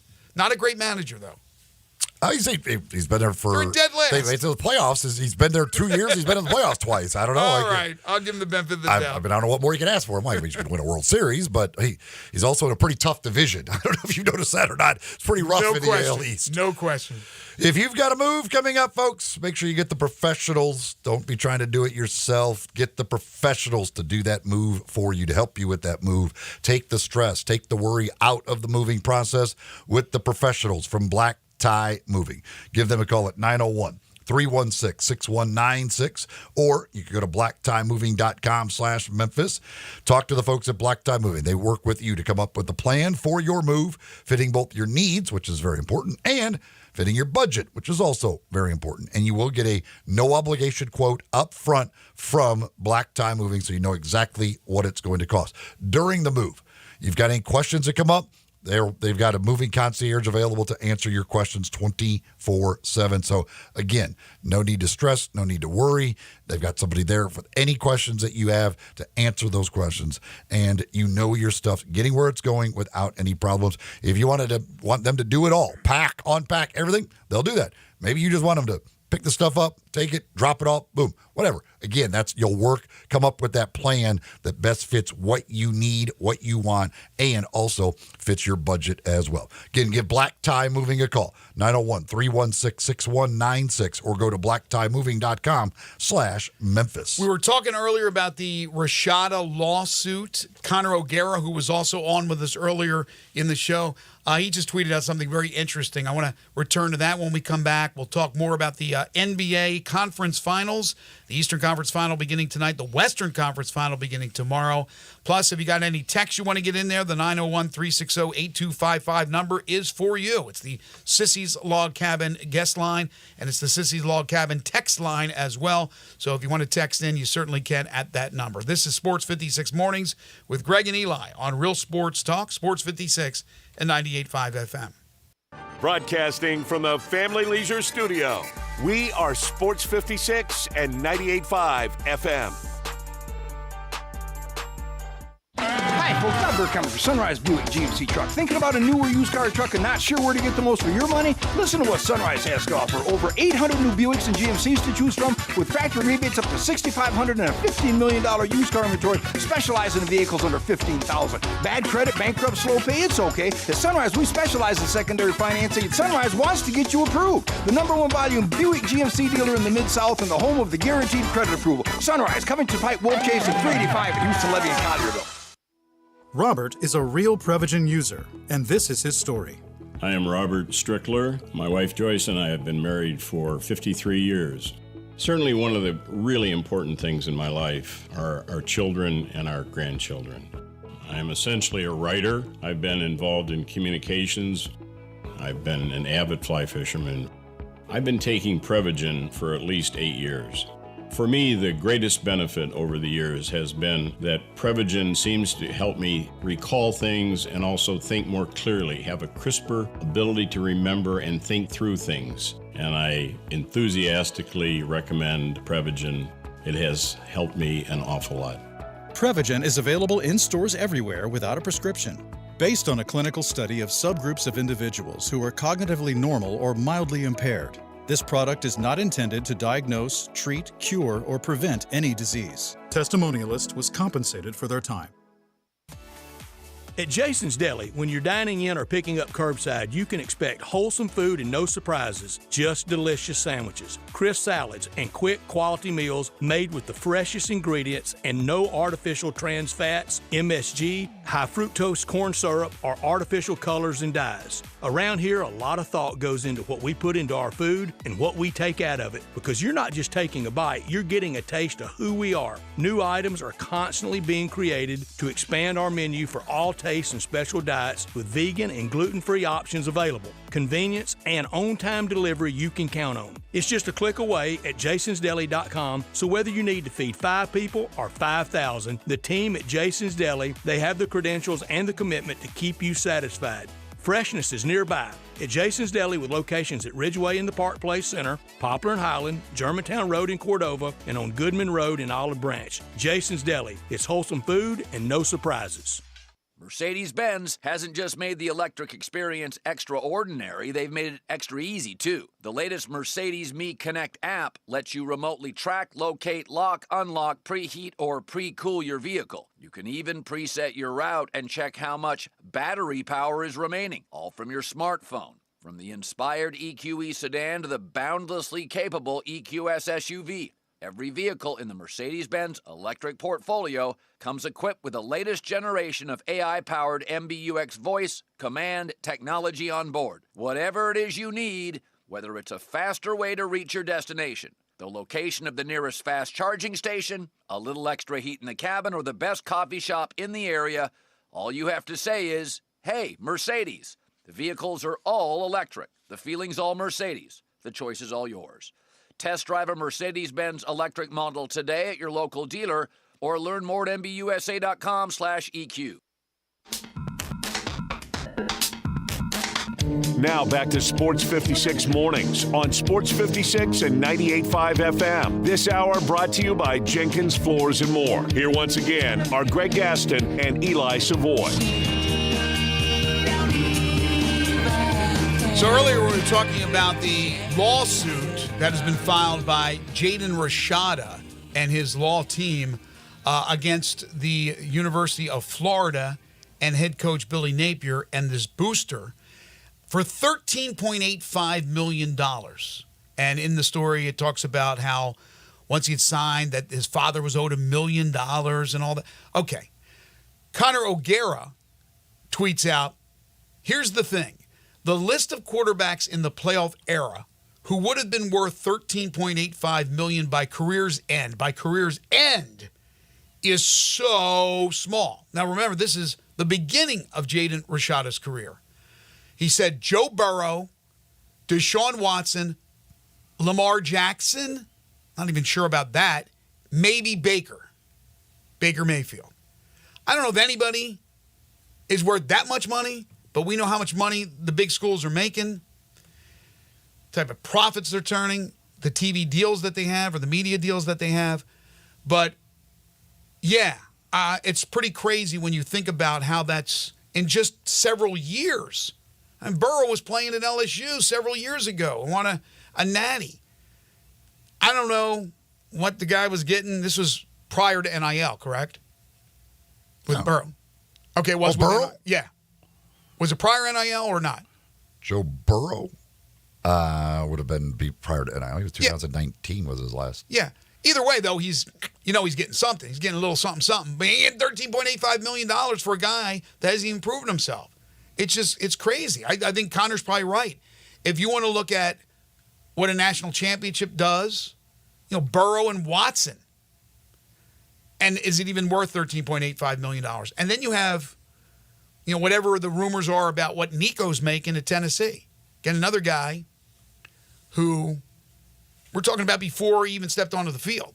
And last year played sparingly and now takes over the reins. We'll see what he can do. But Rashada, $13.85 million lawsuit. I just saw something here. Well, go ahead and do that. I got to research this further. I got to double check this to make sure it's correct. Pinnacle Roofing and Restoration for all your roofing and home repair needs. Call my man Brandon McCullough at 901-438-5084. He and his company will take care of you. They offer different plans and options, including a 6, 12, or 18-month same-as-cash option. They'll work with your insurance company or out of pocket. They're part of the Roofs for Troops program. Any veteran, active, or retired, you get a $250 rebate on the purchase of a new roof. They do residential and commercial roofing. So business owners and property managers, and, of course, homeowners. If you have a leak or any other roofing problem, call Brandon today. They'll come out and do a free roof inspection. They're licensed, bonded, and insured, and a member of the Better Business Bureau. You get a 5-year labor warranty on the purchase of a new roof. All their work satisfaction guaranteed, including carpentry work, exterior painting. They can replace gutters, put up fencing, siding, rotten wood repair, Brandon's a certified shingle installer, so you got shingles down. He can fix that for you as well. Quality work at a very good price. Pinnacle Roofing and Restoration for all your roofing and home repair needs. Locally owned and operated. Call Brandon. Tell him you heard it here on Sports 56 Mornings. 901-438-5084 or online at newroofmemphis.com. Your mighty Phillies? Yes. The Fighting Phils. You know how many wins they have against teams over 500? I have no idea. Well, you can count them on one finger.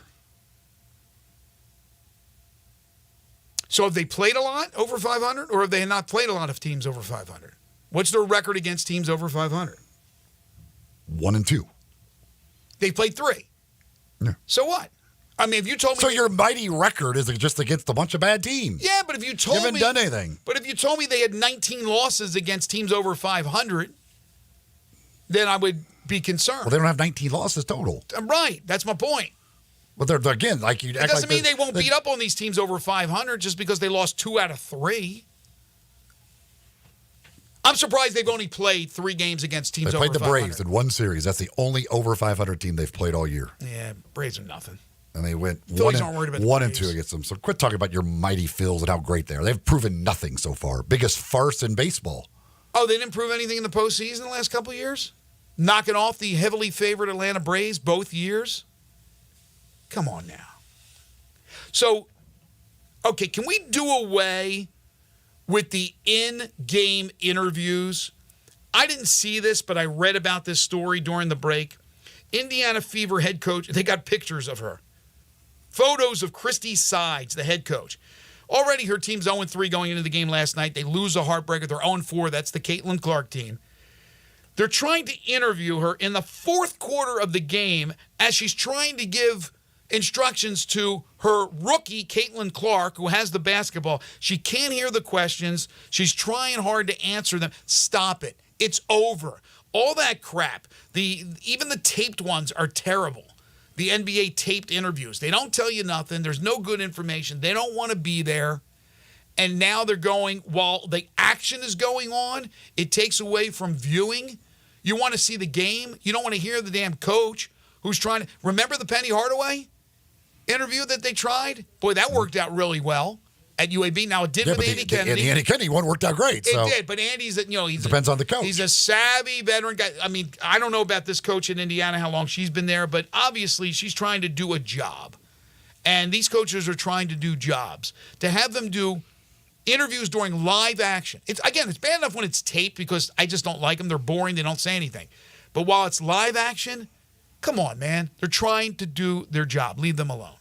You need a tough, reliable tractor to tackle those tough chores. Go see the folks at Mid-South Ag Equipment. They've got that Case IH Farm All Series of tractors that will take care of whatever need it is. Versatile performers, perfect for getting done whatever you need to get done, and a great value as well. And they've got the full line of the Case IH Farm All Series, as well as bush hog equipment, and much, much more that you'll find at Mid-South Ag Equipment, located just south of Collierville on Goodman Road, just a half mile west of the Goodman Road exit off of I-269. Online, you can find them as well. MidSouthAg.com is the website where you can check out that inventory. You can check out special deals they've got. They've got new equipment. They've got pre-owned equipment. They'll service your current equipment as well at Mid-South Ag Equipment. No sport has more nicknames than the NBA, right? You don't hear them that much in the NFL. Some, but not a ton. Baseball's got some, certainly. They used to have a lot more than they have now. Like, I can't believe Mike Trout doesn't even have a nickname. But I'm looking at this story. The NBA, it seems like everybody has a nickname. So they post a couple and they go, they're starting to be lazy with their nicknames, like Jokic is the Joker. I mean, it's just obvious. It makes sense. Ant-Man, Anthony Edwards. That's an obvious one. I think you remember this one. Do you remember what Porzingis' nickname is? Zach? Is it the Unicorn? It is the Unicorn. 2 more, and then we got to get out of here. We got the Celtics tonight hosting Indiana in Game 1. Mikal Bridges. Do you know his nickname? I've never heard this. I think they're making stuff up right now. What's it? Noodles. I never heard of that. And this one cracks me up. For any fan of Laverne and Shirley that goes back to that show in the 70s, Dante DiVincenzo, Big Ragu. They used to call Carmine Big Ragu on Laverne and Shirley. If it's not White Dante, I'm not accepting it. So. I'm not accepting it. That'll do it for us today. I want to thank all our great guests, Connor O'Gara, Coach Ryan Silverfield, Jeff Crane, Mickey Barker, and Dave Neville from Callaway Golf. We're back here tomorrow, starting bright and early at 7 a.m. Among our guests tomorrow, we'll talk Cardinals baseball with Katie Wu. DeMichael Cole will join us to talk Grizzlies. And then Andy Sweeney joins us from the Fan 93.5, 107.5 in Indianapolis with the Pacers, with the Fever. There's a lot going on with Indiana sports. We'll talk to him about that. Wolo and Friends on Sports 56 is coming up next. For Eli Savoy and for Zach Boyd, I'm Greg Gaston. Have a great day. We'll talk to you tomorrow. Don't stop